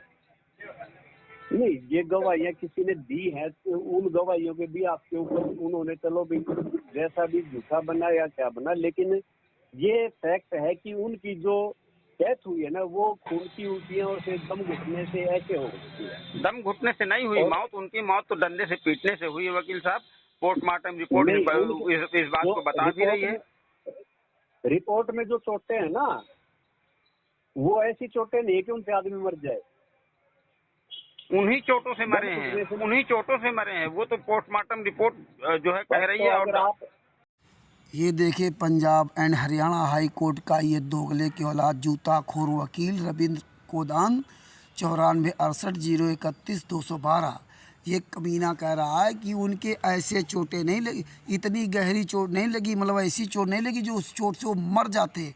अरे साले कुत्ते की औलाद, पोस्टमार्टम रिपोर्ट में स्पष्ट लिखा हुआ है कि सीने की हड्डियां टूट गई, इससे अंदर की जो है रक्त नलिकाएं वो तो फट गई और वो पूरा ब्लड जमा हो गया सीने में, वो व्यक्ति मर गया, ऐसे उनकी मौत हुई है। शरीर, इस सिर में लठ मारा, जो डंडा मारा, तो अंदर की जो ब्लड की रक्त कणिकाएँ नलिकाएँ थी वो सब फट गई और पूरा ब्लड अंदर जमा हो गया, इसलिए वो मर गए।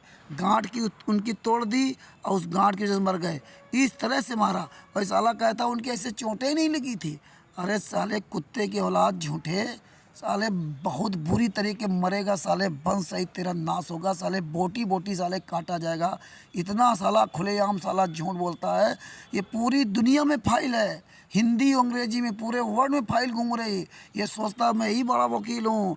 अरे ये राकेश वर्मा जी पूरी तैयारी के साथ तेरे गंदे मुख से सच्चाई सुनना चाहते थे और परमात्मा ने, संत रामपाल जी महाराज ने सच्चाई निकलवा दी। संत रामपाल जी महाराज ने अपनी तरफ से राकेश वर्मा को वकील बनाकर भेजा और राष्ट्रीय सभा सेवा समिति का सदस्य, राष्ट्रीय सभा सेवा समिति का गुंडा ये वकील रविंद्र कुमार कोदान, तेरी साले ऐसी तैसी करवा दी। साले सामने होता तो जूते लगेंगे, जूते। तेरी साले औकात नहीं, कहीं सामने आ जा। साला अपने आप को पंजाब हरियाणा हाई कोर्ट का वकील कहता। हरामजादे, दोगले की औलाद। आगे सुनो इस कमीने की औलाद की ऑडियो। सच आप एक बताइए, एक बात बताइए ना मेरे को, जब आपको ये पता है क्यों नीचे हुई है तो आप मान लो भी, अब मैं क्या कर सकता हूँ आपका। मैं ये मतलब इसीलिए जानना चाहता हूँ कि मतलब 29 लोगों को सजा हो गई, 28 लोग जमानत पर बाहर हो गए, संत रामपाल जी महाराज जी को अकेले छोड़ दिया सजा भुगतने के लिए, उनकी जमानत कराने के लिए कोई नहीं आगे आ रहा है। मतलब आप क्या चाहते हैं, उनकी भी नहीं होनी चाहिए थी? नहीं, उनकी जमानत पहले होना चाहिए थी क्योंकि वो निर्दोष है। नहीं, आप एक बात बताओ ना, वो दुल्ले गए। मैं ये जानना चाहता हूँ कि 28 लोगों की जमानत, जिन लोगों ने अपराध किया है वो लोग बाहर हैं और जो निर्दोष व्यक्ति है वो सजा काट रहा है। तो क्या करें, जज की मर्जी है। जज तो कोर्ट तो वकील साहब के ऊपर जमानत नहीं, अब मैं इतना पढ़ा लिखा नहीं हूँ वकील साहब कि आप मुझको बातों में उलझा लेंगे, मैं जानता हूँ। लेकिन मतलब ये है कि आप अच्छे से जानते हैं कि जो अपराधी है उनकी जमानत हो चुकी है, जो निर्दोष व्यक्ति है वो सजा काट रहा है।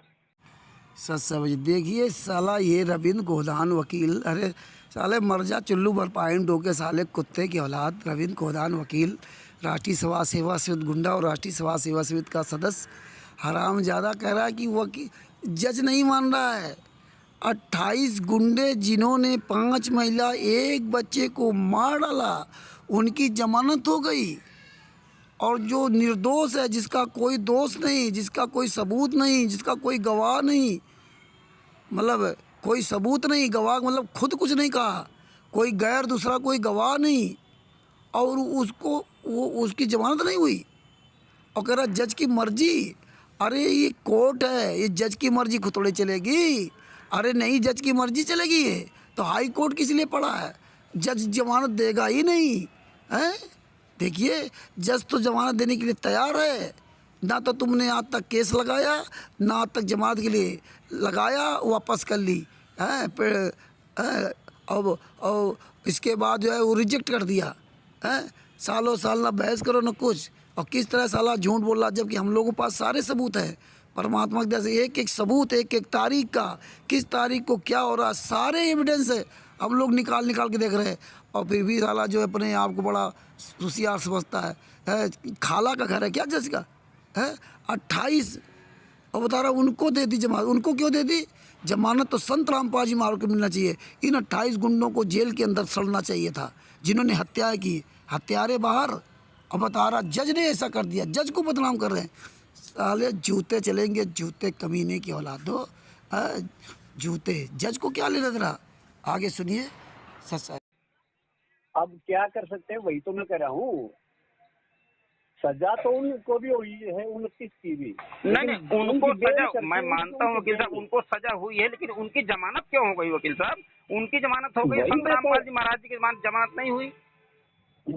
देखो क्या होता है कोर्ट में, टोटल केसों की काउंटिंग की जाती है कि किस आदमी पे कितने केस हैं। समझ में आया आपका? हेलो। हाँ, उतने ही केस तो उनके ऊपर भी लगे थे जिनकी जमानत हुई है ना, जिनकी जमानत हुई है वो कोई एक केस में है, कोई 2 केस में है। और संत रामपाल जी महाराज के ऊपर सीधे 6-7 केस है। फैसला तो 429 430 का ही है।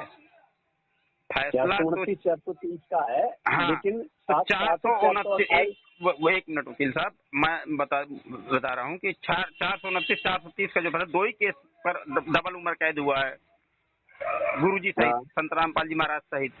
तो जब 28 लोगों का बेल एप्लीकेशन माननीय न्यायाधीश महोदय ने मंजूर कर लिया, तो संत रामपाल जी महाराज जी का क्यों नहीं किया?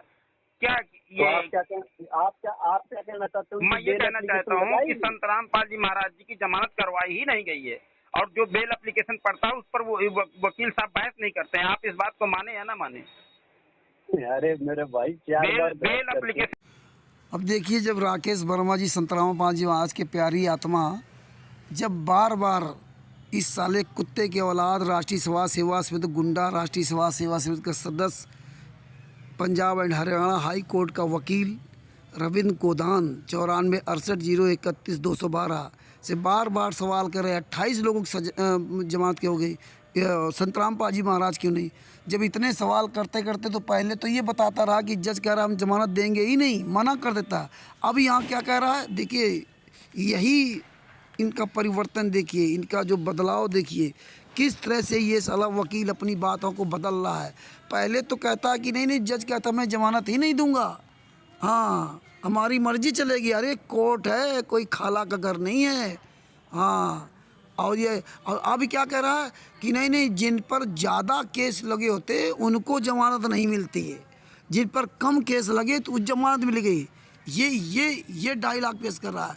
5 महिला एक बच्चे की हत्या करेगा और उस पर एक केस लगा तो जमानत हो जाएगी, और जिसने केस हत्या नहीं की और उस पर आप 50 केस लगा दो और उसके जब उस जमानत के लिए आप आवेदन दोगे तो उसकी जमानत नहीं होगी, बताइए।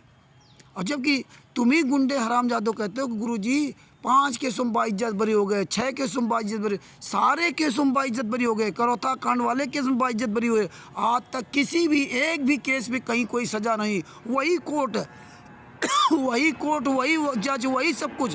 किसी भी कोर्ट में आज तक संत रामपाल जी में आपको सजा नहीं हुई, किसी भी कोर्ट में। सारे केसों में निर्दोष साबित हुए, लेकिन इन 2 केसों में, जिसमें राष्ट्रीय समाज सेवा समिति गुंडों ने, राम कुमार डाका, राज कपूर, वीरेंद्र, मनोज, जो संत रामपाल जी महाराज के लड़के हैं, इन सब गुंडों ने, 28 गुंडों ने संत रामपाल जी महाराज के खिलाफ बयान दे करके सजा करवा दी।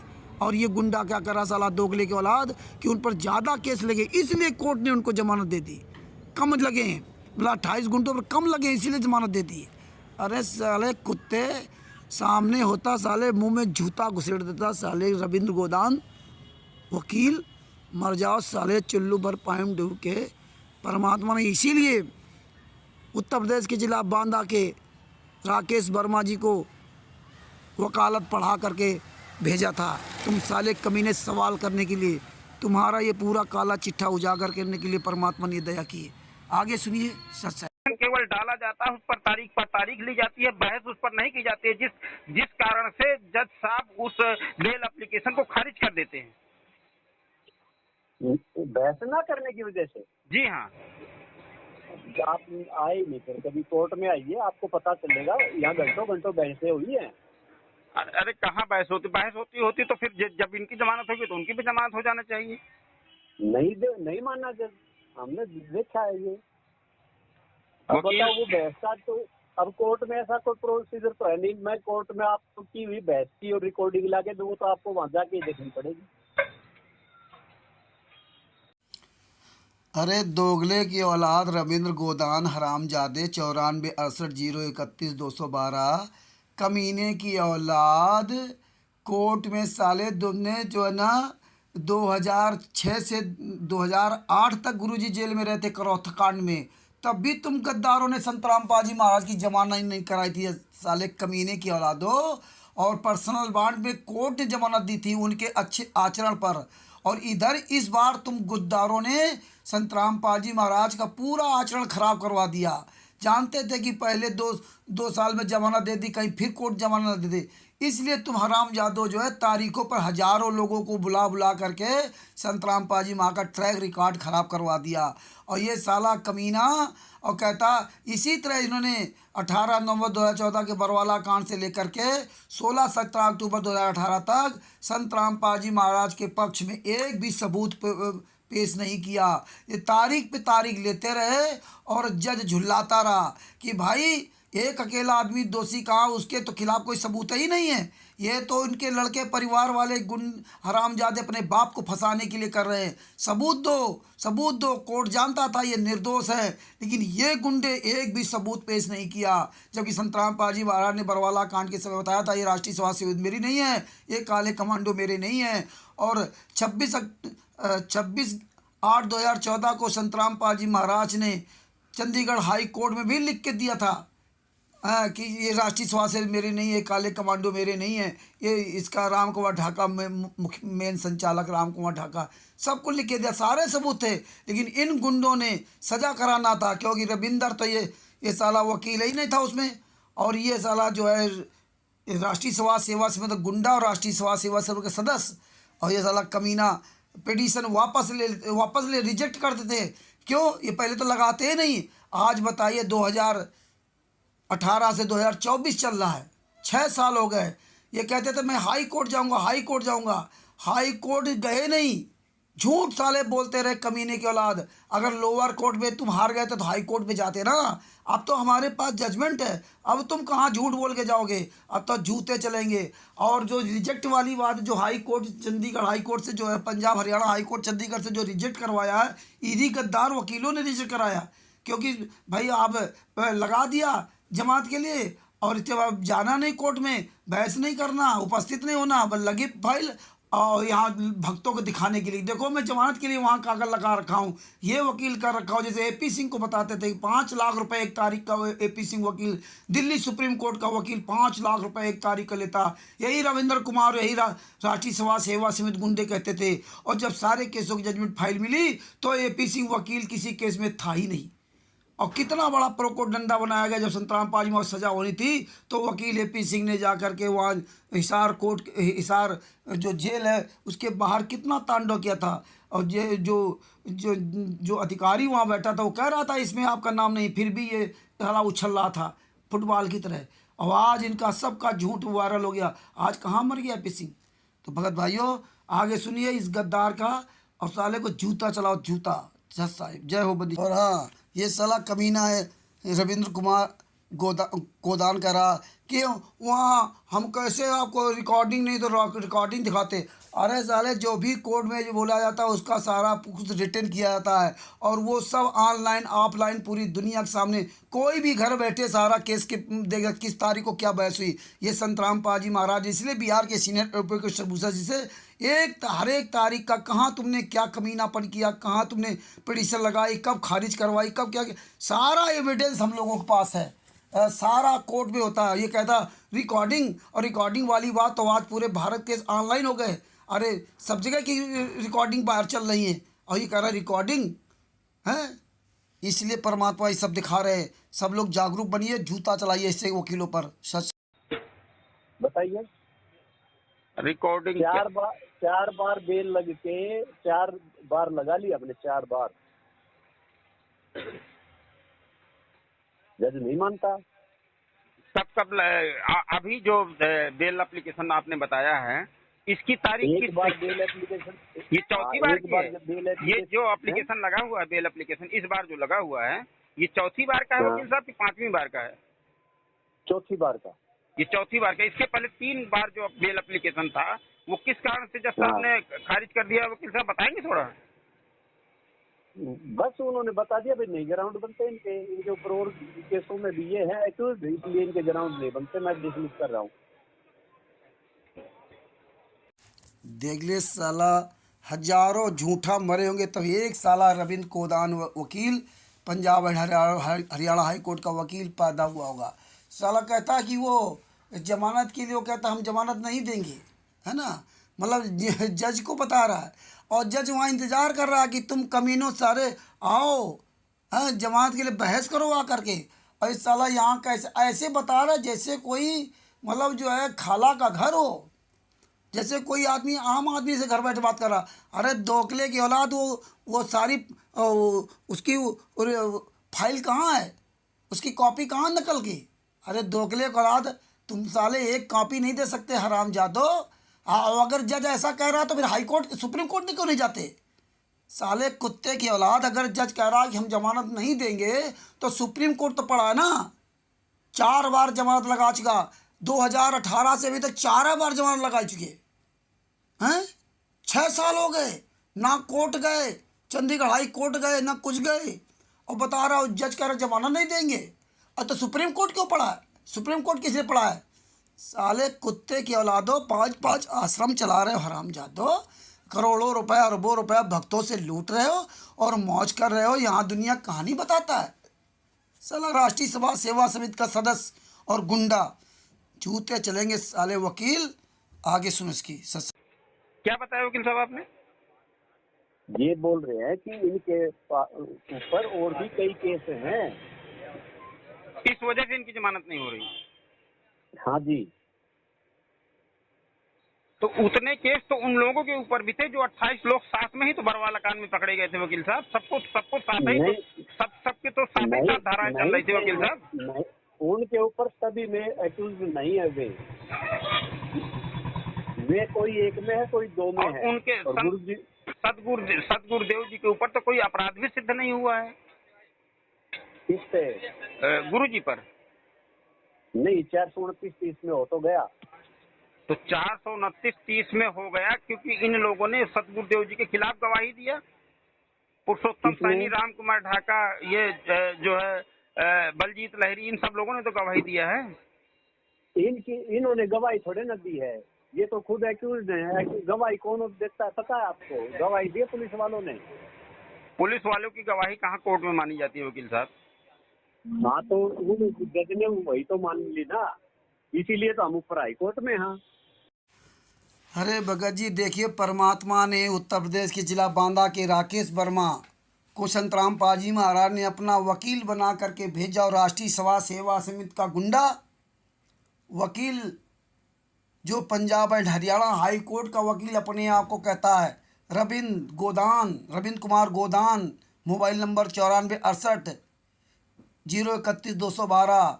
इस साला कमीना फिर वही बात दोहरा रहा है जो पहले कहा था कि वो उन पर ज़्यादा केस लगे संतराम पाजी महाराज पर, तो अब इसलिए जमानत नहीं दे रही है कोर्ट। बताइए, जिसको पर ज़्यादा केस लगे उसको कोर्ट जमानत नहीं दे रही, और ऐसे कह रहा था नहीं उस जमानत वो कोर्ट देगी ही नहीं। अब ये राग लापने लगा। अब बताइए, राकेश वर्मा जी कह रहे हो केस तो उन पर भी लगे, तो उनको नहीं उन पर तो 1-2 केस लगे, संतराम पाजी महाराज 6-7 केस लगे। अरे साले कुत्ते की औलाद, संतराम पाजी महाराज पर जितने केस लगे थे सारे केसों में बाइज्जत बरी हुए, सारे केसों में। तो उनका तो सारा टैग रिकॉर्ड अच्छा है। और ये कह रहा कि नहीं जब राकेश वर्मा जी ने कहा कि संतराम पाजी महाराज पर तो कोई अपराध सिद्ध नहीं हुआ कोर्ट में, तो सजा कैसे बोले नहीं वो तो अपराध सिद्ध हो गया है। तो इन्होंने कहा कि वो ये 28 गुंडों ने संतराम पाजी महाराज के खिलाफ बयान दिया है कि 5 महिला 1 बच्चा की हत्या जो है ना संतराम पाजी महाराज कहने पर की है। राम कुमार ढाका, राज कपूर, मनोज, वीरेंद्र, जोगिंदर, बबीता, पुरुषोत्तम सैनी आदि राजेंद्र। तब कहते नहीं उन्होंने बयान नहीं दिए। भाई ये तो एक्यूज्ड है, ये क्यों बयान देगी, पुलिस ने बयान दिया। तो उन्होंने कहा पुलिस का तो कोई रोल ही नहीं है ना, उसका कोई बयान है। अरे एक्यूज ने ये कहा है, जो ये अपराधी, इन्होंने ये कहा कि मैंने संतराम पाजी महाराज के कहने पर मारा, संतराम पाजी महाराज के आदेश पर 5 महिला 1 बच्चे की हत्या की है। ये एक्यूज ने खुद स्वयं स्वीकार किया। तो इसमें किसी गवाही कोई ज़रूरत ही नहीं है। ये तो संतराम पाजी महाराज के खिलाफ बयान दिया है, यहाँ पुलिस से क्या लेना था। साले कुत्ते हरामजादे, पुलिस का तो कोई लेने देना नहीं, काम तो तुम्हारा था है, तुम ये कोर्ट की अवमानना की है, पुलिस से क्या लेना था। इसीलिए परमात्मा आज इस ऑडियो का पूरा विश्लेषण करवा रहे हैं। आगे सुनिए। सत्संग तो ये जो समझ में नहीं आया। ये चौथा बेल एप्लीकेशन है, इस पर इसकी तारीख अगली आप बता नहीं रहे कि मतलब बताना नहीं चाहते नहीं, आप? ये तो चौथी बार भी एप्लीकेशन डिसमिस हो गई। ये भी डिसमिस हो गई? हाँ, ये डिसमिस हो गई, जज ने बेल देने से नहीं, मना कर दिया। अभी तो वकील साहब आप कह रहे थे कि हमने फाइल किया हुआ है, अब आप कह रहे हैं डिसमिस हो फाइल गई। नहीं किया हुआ, मैंने बताया था चौथी बार ये बेल एप्लीकेशन डाली थी। जज डिसमिस करना चाहता था तो हमने बेल एप्लीकेशन को उठा लिया। अगर उठाते नहीं हैं तो हमारा ग्राउंड अगली बार फिर बेल एप्लीकेशन डालने का खत्म हो जाता है। ये कितना साला नीच आदमी है एडवोकेट रविंद्र कौदौन।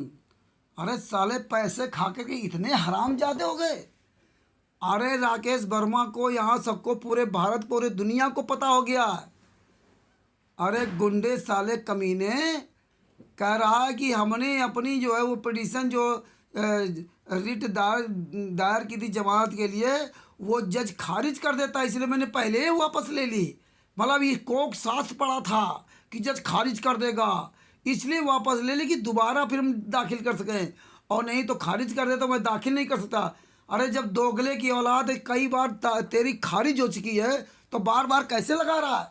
पहले बताया खारिज हो गई, और ये हमें पता है कि साला 1.5 साल 2 साल बाद 1.5 साल बाद साले हरामजादो जब गए नहीं कोर्ट में तब कोर्ट ने खारिज किया था, और जब खारिज हो गई थी तो फिर 4 बार कैसे जमानत लगा दी? ये देखिए, और यहाँ कह रहा कि अगर खारिज हो जाती तो फिर दोबारा हमारा वो ग्राउंड नहीं बनता, हम जमानत के लिए नहीं लगा सकते थे, इसलिए हमने वापस ले ली। अरे साले कुत्ते दोगले की औलादो, एक एक परमात्मा इसलिए विश्लेषण करवाया तुम्हारी ऑडियो सुन करके।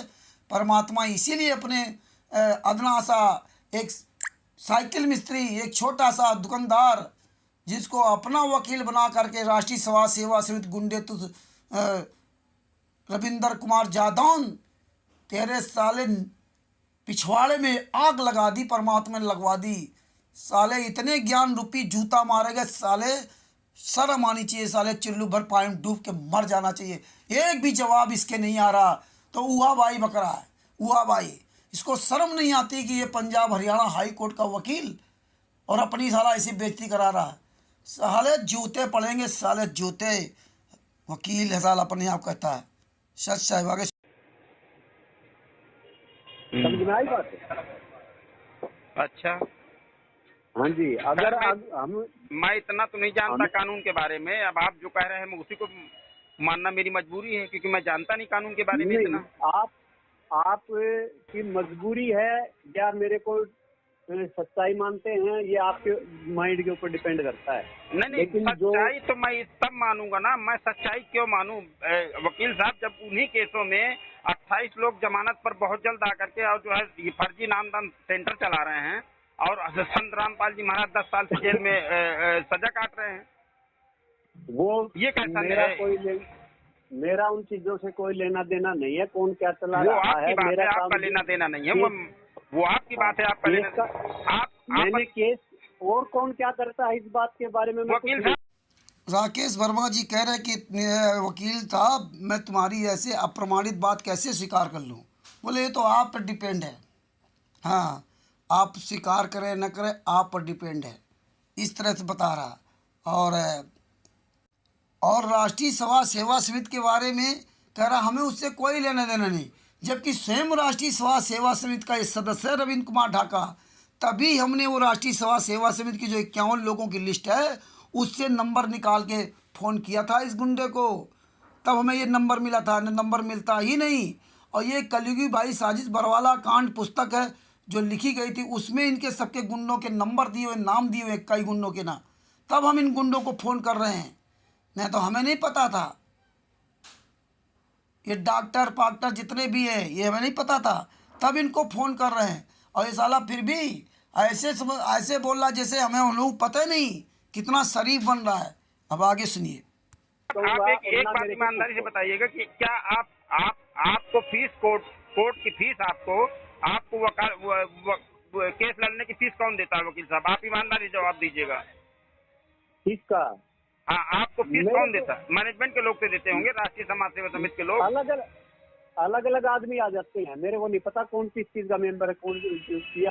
है, अपने वकील को भी नहीं पता। वकील साहब ऐसा कैसे हो सकता है बताइए। मैं जैसे मैं नहीं। आपको वकील करूंगा तो आप तो मुझको जानेंगे ना मेरे बारे में। बताना नहीं चाहते वो आपकी मर्जी है, बताना नहीं चाहते वो एक अलग अलग चीज है। नहीं, वो एक वकील का राइट नहीं होता। फीस कौन देता है? वकील को फीस से मतलब होता है। अरे रविंद्र गोदान साले दोगले की औलाद कितना झूठ बोलेगा। साले राष्ट्रीय समाज सेवा समिति का गुंडा, साला राष्ट्रीय समाज सेवा समिति का सदस्य है।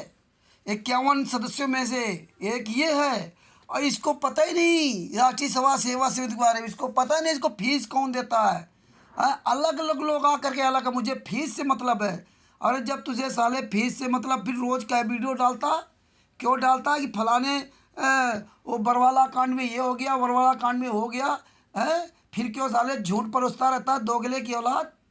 साला कुत्ता, साला ऐसे बोला जिसको पता है नहीं।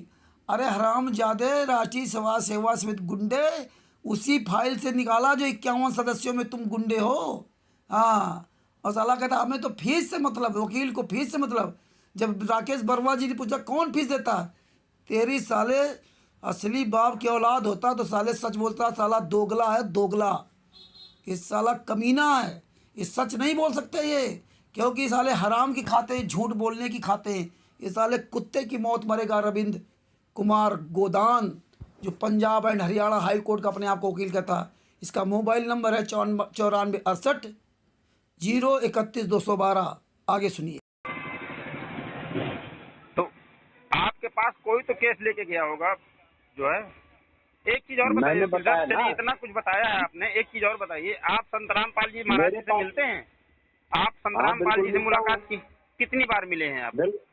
बिल्कुल मिलता हूँ, और वही किसी को न किसी को भेजते हैं मेरे आप पास फीस संतराम देने पाल के जी लिए। महाराज जी से कितनी बार मिले हैं वकील साहब? रविंद्र जी नाम है ना आपका, रविंद्र जी। हाँ जी। आप कम से कम भी पिछले 10 साल में मैं उनसे 500 बार मिल चुका हूँ जेल में। अच्छा, 500 बार अगर आप मिल चुके हैं तो ये बताइए कि जब गुरु जी के दांत में दर्द था, क्या था? दांत में दर्द था संतराम पाल जी महाराज के, हाँ जी। तो दांतों में दर्द था तो वो संत रामपाल जी महाराज जी ने फिर वकील के माध्यम से कोर्ट में अपील क्यों नहीं दायर किया? उन्होंने तो वो जेल अधीक्षक के माध्यम से वो अपील दायर किया था इलाज के लिए।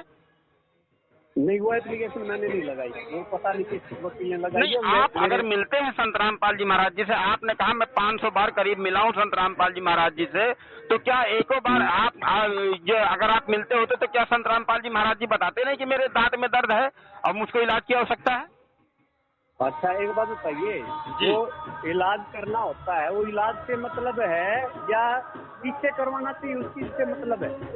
नहीं, तो इलाज जब करवाएंगे तो आपके द्वारा होगा ना। आप ही जो है उनको डॉक्टर उपलब्ध, माननीय न्यायाधीश महोदय के आदेश से डॉक्टर उपलब्ध करवाएंगे ना। नहीं, एक जेल अधीक्षक को भी राइट होता है, जब उसको ये पता चले अंदर कोई पेशेंट इस टाइप का है और वो जरूरी समझे तो वो हम कोई एप्लीकेशन दे तो किसी भी पेशेंट के लिए वो अलाउ कर देगा। परमात्मा की प्यारी आत्मा, उत्तर प्रदेश के जिला बांदा के राकेश वर्मा जी, धन्य है आप। परमात्मा ने आपसे ऐसे सवाल करवाए इस गुंडे से। हैं, जब राकेश वर्मा जी ने इस गुंडे से, वकील से, राष्ट्रीय समाज सेवा समिति का सदस्य, गुंडा advocate, Punjab and Haryana high court का एडवोकेट रविंद्र कुमार गोदान 94 68 031 212 से सवाल किया कि आप बताइए संत रामपाल जी महाराज से आप कितनी बार मिले, तो कह रहा कि 10 साल में कम से कम 500 बार मिला हूँ। अब बताइए, 10 साल में 500 बार मिला है तो एक साल में कितने बार मिला? 50 बार है। और एक साल में कितने महीने होते हैं? 12 और 12 चौक 48। एक महीने में 4 साढ़े 4 बार मिला। ये एक महीने में 4 बार, यानी कि हफ्ते में, सप्ताह में एक दिन मिलता रहा। और इसको पता ही नहीं कि संत रामपाल जी महाराज के दांत में दर्द है। ये वकील है कि घनचक्कर है? किसी भी वकील को नहीं पता कि संत रामपाल जी महाराज के दांत में दर्द है। गुरु जी की बेटी अंजू मंजू अनारो माई, किसी को नहीं पता कि संत रामपाल जी महाराज के दांत में दर्द है। और ये 12 वकील सब मिलने जाते हैं, इनको पता ही नहीं दांत में दर्द है। ये देखिए, और जब सवाल कर दिया तो बोले नहीं, वो तो जेल का मामला होता है। शांताराम पाल जी महाराज ने कोर्ट में कहा कि मुझे किसी के केस के बारे की जानकारी मिलती ही नहीं है, अतः मुझे उन कोर्ट के केसों की जानकारी उपलब्ध कराई जाए, और फिर भी उनको उपलब्ध नहीं कराई गई है। जब उनका इलाज नहीं हुआ, जब ये लोग, ये वकील कोई नहीं सुने, तब शांताराम पाल जी महाराज ने डायरेक्ट कोर्ट में अपना कहा, डायरेक्ट कोर्ट में कहा था कि मुझे किसी भी केस की जानकारी नहीं मिलती, मुझे जानकारी उपलब्ध कराई जाए। और ये बीमारी के लिए भी उन्होंने स्वयं डायरेक्ट कोर्ट में अपनी अपील दायर की, हिसार जेल नंबर 2 से। ये कहाँ सब साले मर गए थे, 12 वकील, और ये वकील AP सिंह, और ये रविंद्र कुमार ढाका, रविंद्र कुमार कादौन। अब देखिए, ऐसा सवाल कर दिया परमात्मा की प्यारी आत्मा राकेश वर्मा जी ने, साले इसके जो है साले मुंह धुआं हो गया। साला झूठा कमीने की औलाद, राष्ट्रीय समाज सेवा समिति गुंडा। आगे सुनो। तो जो संदीप शर्मा जी थे, जो संदीप शर्मा जी जिन्होंने शांताराम पाल जी महाराज जी के दांत का इलाज किया था। हेलो। हाँ, तो ये संदीप शर्मा जी जो है ये सरकारी डॉक्टर तो थे नहीं? मेरे को नहीं पता ये सरकारी डॉक्टर है या कौन है, लेकिन एप्लीकेशन कोई भी दी जाती है। मैं पहले बात ये थी कि जो जेल अधीक्षक है उसको पावर होती है।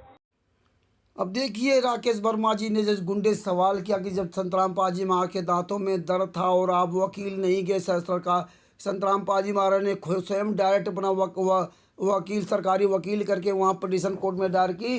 तो इसके बाद ये जो डॉक्टर संदीप शर्मा, ये सरकारी डॉक्टर नहीं था। देखिए, राष्ट्रीय समाज सेवा समिति का गुंडा ये रविंद्र कुमार जादौन वकील जिससे बात हो रही है, वही संदीप शर्मा भी राष्ट्रीय समाज सेवा समिति गुंडा, और सुमन उसकी पत्नी जो वकील है 12 के 429 केस में, वो उसकी पत्नी है। ये सब गुंडों ने इस तरह चाल चल के शांताराम पाल जी वहाँ फंसाया, और ये कोई सरकारी डॉक्टर नहीं है संदीप शर्मा। तो आप ये बताइए, फिर जब तुम्हें कुछ पता ही नहीं तो कोर्ट से कैसे भनक लग गई तुमको कि शांताराम पाल जी महाराज के दांतों में दर्द है? क्योंकि वहाँ इलाज किया गया, जेल के अंदर ठीक नहीं हुए, तब शांताराम पाल जी महाराज ने कहा था मुझे बाहर का कोई डॉक्टर चाहिए। जब बाहर का डॉक्टर का किया तो तुम कहाँ से पहुँच गए? तुम्हें कैसे भनक लग गई कि शांताराम पाल जी महाराज कोई बाहर के डॉक्टर को मंगवा रहे हैं? क्योंकि बाहर का कोई डॉक्टर आता तो शांताराम पाल जी महाराज उसको सारी बात बता सकते थे। तो तुम कैसे वहाँ पहुँच गए? तुम्हें कैसे पता चला? तो इन्होंने संदीप शर्मा को वहाँ खड़ा कर दिया कि ये डॉक्टर है। तब संदीप शर्मा का इलाज वहाँ होने लगा। शांताराम पाल जी महाराज ने नहीं कहा था कि संदीप शर्मा हमें चाहिए, क्योंकि इस कमीने ने जब इलाज किया जबड़ा गलत लगा दिया। पीछे शांताराम पाल जी महाराज के जो है वो मवाद बन गया, रोटी नहीं खा पा रहे थे, दर्द के लिए परेशान थे, पीछे सब मवाद बन गया। और जब बहुत परेशानी हुई तो फिर उन्होंने पिटीशन लगाई। तब जो जेल का जो अस्पताल है तो उसने कहा कि भाई जिसने इसके जो शांताराम पाल जी महाराज जिसने जबड़ा लगाया जो डॉक्टर उसी को बुलाया जाए। तब इसको दोबारा फिर बुलाया गया संदीप शर्मा, इस कमीने के औलाद को, राष्ट्रीय समाज सेवा समिति का अध्यक्ष, सदस्य और गुंडा। ये सब राष्ट्रीय समाज सेवा समिति गुंडे, देखो कैसे ये एक दूसरे के, हम जानते नहीं। रविंद्र कुमार गादौन साले जूते चलेंगे, कमीने के औलाद, ये जानता ही नहीं है। हाँ, वैसे इसको सब याद है। हराम जादो 51 सदस्य हो तुम लोग, एक दूसरे को जानते नहीं, जूता चलेंगे तब जानोगे। साले बोटी बोटी काटी जाएगी तेरी, साले तेरा सारा वंश सहित तुम्हारा नाश होगा। हराम जादो, जिस तरह एक बुजुर्ग निर्दोष आदमी को यातनाएं दिलवा रहे हो पैसे के लिए, मर जाओ साले, चुल्लू भर पाए डूबोगे, तुम भी साले बूढ़े होगे, तुम्हारी क्या दशा होगी आने वाले समय सब परमात्मा दिखवा देंगे। आगे सुनिए। एक चीज और बताइए वकील साहब, आपने बहुत कुछ बताया है। जब शांताराम पाल जी महाराज जी की माता जी का देहांत हुआ था, उस समय शांताराम पाल जी महाराज जी का पैरोल कैंसिल कर दिया गया था, जबकि उसमें 3 दिन का पैरोल लगभग जज साहब ने मंजूर कर लिया था। तो फिर वो क्यों कैंसिल हो गया वकील साहब, थोड़ा ये बताने की कृपा करें।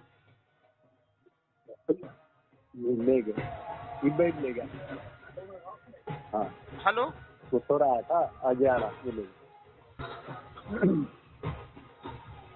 जो पैरोल की एप्लीकेशन। हाँ, क्या बात थी फिर बताना।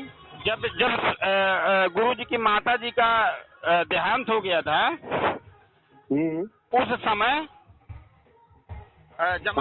जमानत गुरु जी की लगभग मंजूर हो गई थी, तो फिर क्यों अंतिम समय में कोर्ट ने रिजेक्ट कर दिया?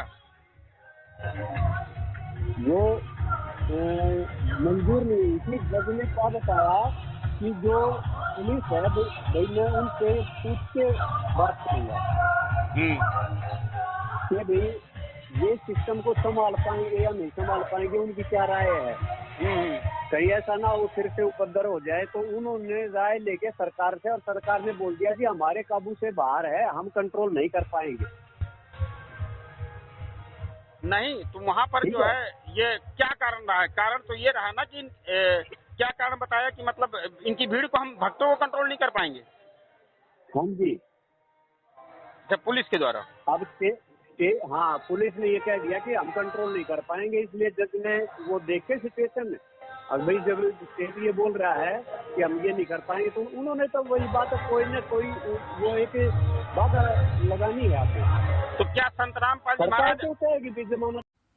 सच है जी। अब देखो आगे उसी लाइन पर, अब इस दोगले की औलाद वकील से पूछो कि अब हाई कोर्ट चंडीगढ़ ने संतराम पाजी महाराज को जमानत देती। माता जी के मृत्यु में चंडीगढ़ हाई कोर्ट ने 3 दिन का पैरोल दे दिया था, और ये कह रहा कि संतराम पाजी महाराज को तो कोर्ट जमानत ही नहीं देता है। बोले हम नहीं देंगे, या हमारी मर्जी चलेगी जबरदस्ती। ये देखिए दोगले की औलाद रविंद्र गोदान का यहाँ खुलासा परमात्मा ने करवा दिया, बांदा के राकेश वर्मा जी के द्वारा। साले कुत्ते रविंद्र गोदान जूते चलेंगे जूते। संतराम पाजी महाराज को जमानत दे दी गई थी।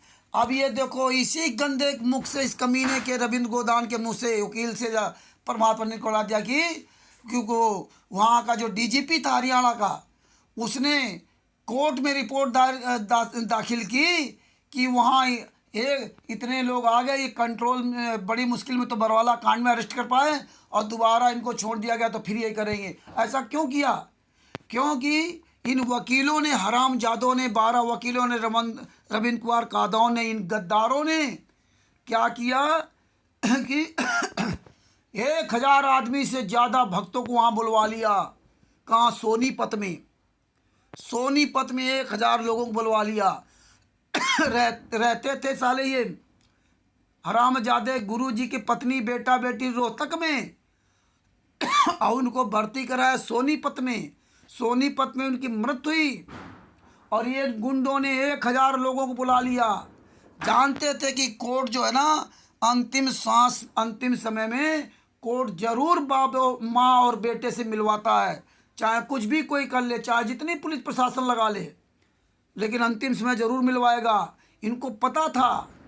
अब देखो Chandigarh high court, Rohtak court सब मिलवाएंगे गुरु जी को, गुरु जी की माता से। लेकिन इन गद्दारों ने क्या किया कि उसी दिन, उसके एक रात पहले जो नेपाल से एक बिंदी आई थी, जंगलिया की पत्नी, बहुत गरीब थे, उसको पहले मार डाला, और उसी रात को, उसी दिन सवेरे वो लाश बरामद हुई एक पार्क में, और उसके पैर जमीन में नहीं छुए थे, एक पेड़ में बांध करके इन्होंने मार के टांग दिया।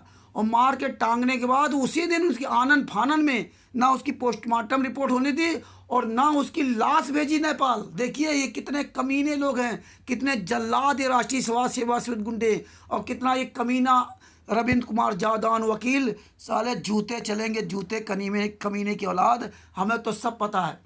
उसको जबरदस्ती यहाँ उसको दफनवा दिया, पुलिस प्रशासन से सेटिंग बना करके, जबकि उसकी पोस्टमार्टम रिपोर्ट होनी चाहिए, और जबकि उसकी लाश को उसके घर भेजना चाहिए, धर्म कहता है।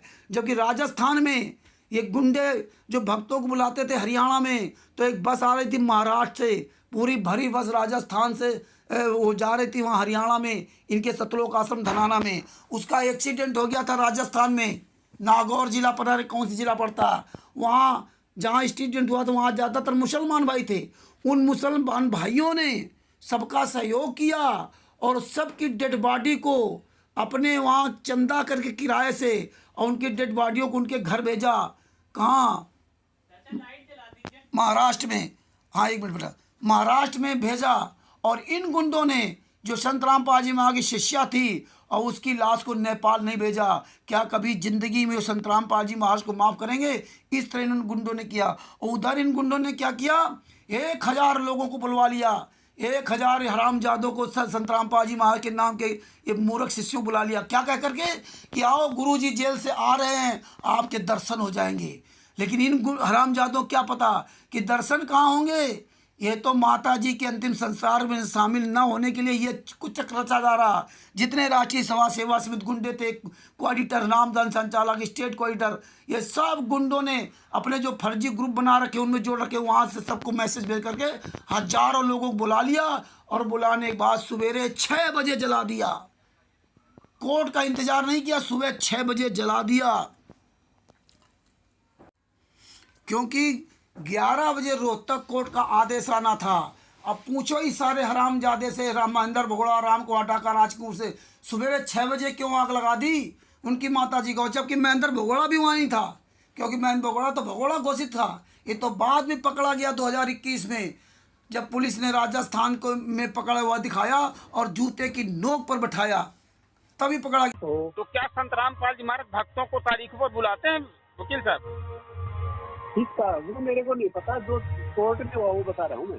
तो ये अपने आप जा रहे हैं कि संतराम पाल जी महाराज बुलाते हैं भक्तों को, आदेश देते हैं वहाँ से? क्योंकि मैनेजमेंट तो हमको ये आदेश देता है कि गुरुजी आदेश देते हैं तारीखों पर आने के लिए। मेरा ये काम नहीं है, मैं कोर्ट में रहता हूँ। कौन बाहर आता है, बाहर कौन जाता है, कौन बुलाता है, इससे मेरा कोई लेना देना नहीं है। ठीक है वकील साहब, आपने जानकारी दी, ठीक है। ठीक, नमस्कार। अच्छा जी, नमस्कार। देखिए साला रविंदर कादौन दोगले के औलाद, पंजाब हरियाणा हाई कोर्ट का वकील, जिसका मोबाइल नंबर 9468031212। साला कमीना, जब राकेश वर्मा जी ने, परमात्मा की प्यारी आत्मा राकेश वर्मा जी ने सवाल किया, क्या संतराम पाजी महाराज हिसार कोर्ट की तारीखों में बुलाते हैं जो भगत समाज जाते हैं? क्यों कहा जाता कि संतराम पाजी महाराज का आदेश है? तो कहता वो मेरे को उससे कोई लेना नहीं। साले राष्ट्रीय समाज सेवा समिति का गुंडा, राष्ट्रीय समाज सेवा का समिति का सदस्य संदीप शर्मा और रामनिवास, तमाम साले 51 सदस्य हरामजादो आए दिन वीडियो डालते। साले कमीनों खूब बोलता था ये रविंदर जादौन। आज कहता कि मेरे को कुछ पता नहीं, और ये बताता मैं 500 बार मिला हूँ, 10 साल में 500 बार मिला हूँ ये रविंदर वकील, और कहता मुझे पता नहीं कि संतराम पाजी आदेश देते या नहीं आदेश देते। तो भगत भाइयों देख लीजिए, कोई भी किसी तरह कोई आदेश वादेश नहीं है, इनसे कोई नहीं मिलता। अगर संतराम पाजी महाराज के दांत में दर्द होता तो इन सबको पता होता, ना मंजू को पता, ना राम कुमार ढाका को पता, ना वीरेंद्र को पता, ना इनको पता, ना 12 वकीलों को पता, किसी को कुछ पता नहीं। और ये 500 बार मिलता है, यानी कि महीने में लगभग 4-5 बार मिलता है, और इसको पता ही नहीं कि गुरुजी बुलाते हैं। और ये साले कुत्ते क्या कहते हैं, संतराम पाजी महाराज जो भी काम करते हैं वो वकीलों के द्वारा ही करते हैं, सब कुछ बता करते हैं। ये तो साले मुख्य गुंडे हैं, मुख्य राष्ट्रीय समाज सेवा समिति के 51 गुंडों में। और कैसे साला कहता मुझे पता नहीं। अरे दोगले की औलाद, राष्ट्रीय समाज सेवा समिति गुंडे, हरामजादो, आज परमात्मा ने एक एक पोल तुम्हारी खुलवा दी। परमात्मा भैंसे से भी मंत्र बुलवा सकते हैं। उत्तर प्रदेश के जिला बांदा के रहने वाले राकेश वर्मा जी जो कि एक छोटी सी दुकान चलाते हैं, बिल्डिंग की दुकान चलाते हैं, परमात्मा ने संतराम पाजी महाराज ने दवा करके 35 मिनट इस रविंद्र कादौन Punjab and Haryana high court के पिछवाड़े में पानी भर दिया। इस साले कुत्ते के ज्ञान रूपी इतने जूता मारे कि साले बोलती बंद हो गई।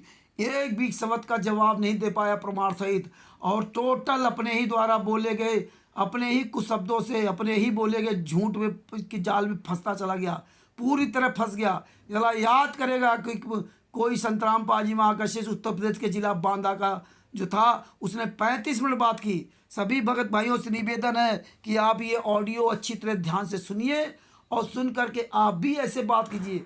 जब तक आप ये ऑडियो वीडियो अच्छी तरह से नहीं सुनेंगे तब तक आप किसी से कोई इस तरह बात बहस नहीं कर पाएंगे। इसलिए अच्छी तरह से दोबारा फिर सुने। राकेश जी से मेरा निवेदन है कि अच्छी तरह से फिर ऑडियो सुनो तो आपको और इसका रिवीजन होता जाएगा। इसीलिए परमात्मा ने आज ये 35 मिनट की ऑडियो को 1 घंटा लगभग 40 मिनट में पूरा इसका एक्सप्लेन करवाया। इसको वो अच्छी तरह सुनिए, समझिए और आप सभी लोग ऐसे ही फ़ोन करके इनसे सवाल कीजिए।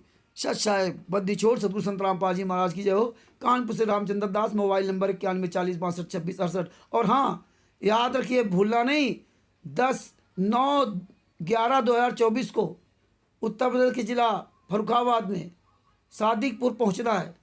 9 की रात पहुंच जाओ, सुबह 10 तारीख को वहाँ प्रोग्राम है, 10/11/2024 को। पूरे दिन जो है सत साहेब चेबल टेस्ट वालों की बैठक है और चैलेंज भी है इन गुंडों को। और परमात्मा की हो सकता मीडिया भी आएगी, तो जिन जिन भगत को पहुँचना वो 9 तारीख तक शाम तक पहुँच जाएँ। और फर्रुखाबाद से सादिकपुर लगभग 15-20 किलोमीटर दूर है, वहाँ टेम्पो के द्वारा पहुँच जाएँ। और जो पुल है, रेलवे लाइन का पुल है सादिकपुर के, वही पुल के नीचे है। और अगर आप बाई ट्रेन जाते हैं तो जो ये पैसेंजर ट्रेन है वो आपको फर्रुखाबाद से मिल जाएगी। वो पैसेंजर ट्रेन वहीं रुकती है और इधर सादिकपुर है और सकरुल्लापुर के नाम से स्टेशन है। सकरुल्लापुर स्टेशन जैसे उतरेंगे वैसे वहाँ से सादिकपुर के लिए जैसे बढ़ेंगे तो वहीं पे इनकी जो है दाहिने हाथ पे दुकान है और दाहिने साइड से आपको जाना है, वहीं पे सोबरन दास जी दुकान है, वहीं आपको पहुंचना है। तो कोशिश करना कि 9 तारीख की शाम तक पहुंच जाएं। और बिहार के शशभूषण जी भी आ रहे हैं, हम सब लोग आ रहे हैं, परमात्मा की बड़ी दया है। दिन भर वहाँ चर्चा होगी। सत साहेब ये ऑडियो अधिक से अधिक शेयर करें। सत साहेब बंदी छोड़ सतगुरु संत रामपाल जी महाराज की जय हो। सत साहेब भक्ति मुक्ति भंडारी सुर नर मुनि जन ध्यावे, ब्रह्मा विष्णु महेशा शेष सहस्र मुख गावे, पूजे आदि गणेशा इंद्र कुबेर सरीका, वरुण धर्म राय जावे, समर्थ जीवन जी का मन इच्छा फल पावे, 33 कोटि अदारा जावे शेष 88, उतरे बहुजन पारा कटे यम की फांसी, 33 कोटि अदारा जावे शेष 88, उतरे बहुजन पारा कटे यम की फांसी।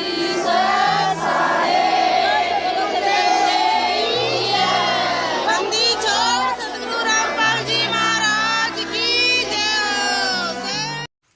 इन गद्दारों ने सुबह 6 बजे जला दिया और लगभग 1000 आदमी से ज़्यादा बुलवा लिया। इसीलिए देखो, आपने इसके पहले पढ़ा होगा कि डीजीपी ने वो कोई रोहतक कोर्ट में वो सीटी दिखाई कि देखो इस तरह यहाँ काम किया, हज़ारों लोगों को बुला लिया और सुबह वो 6 बजे संत रामपाल जी माता जी को जला दिया। अब क्या फ़ायदा?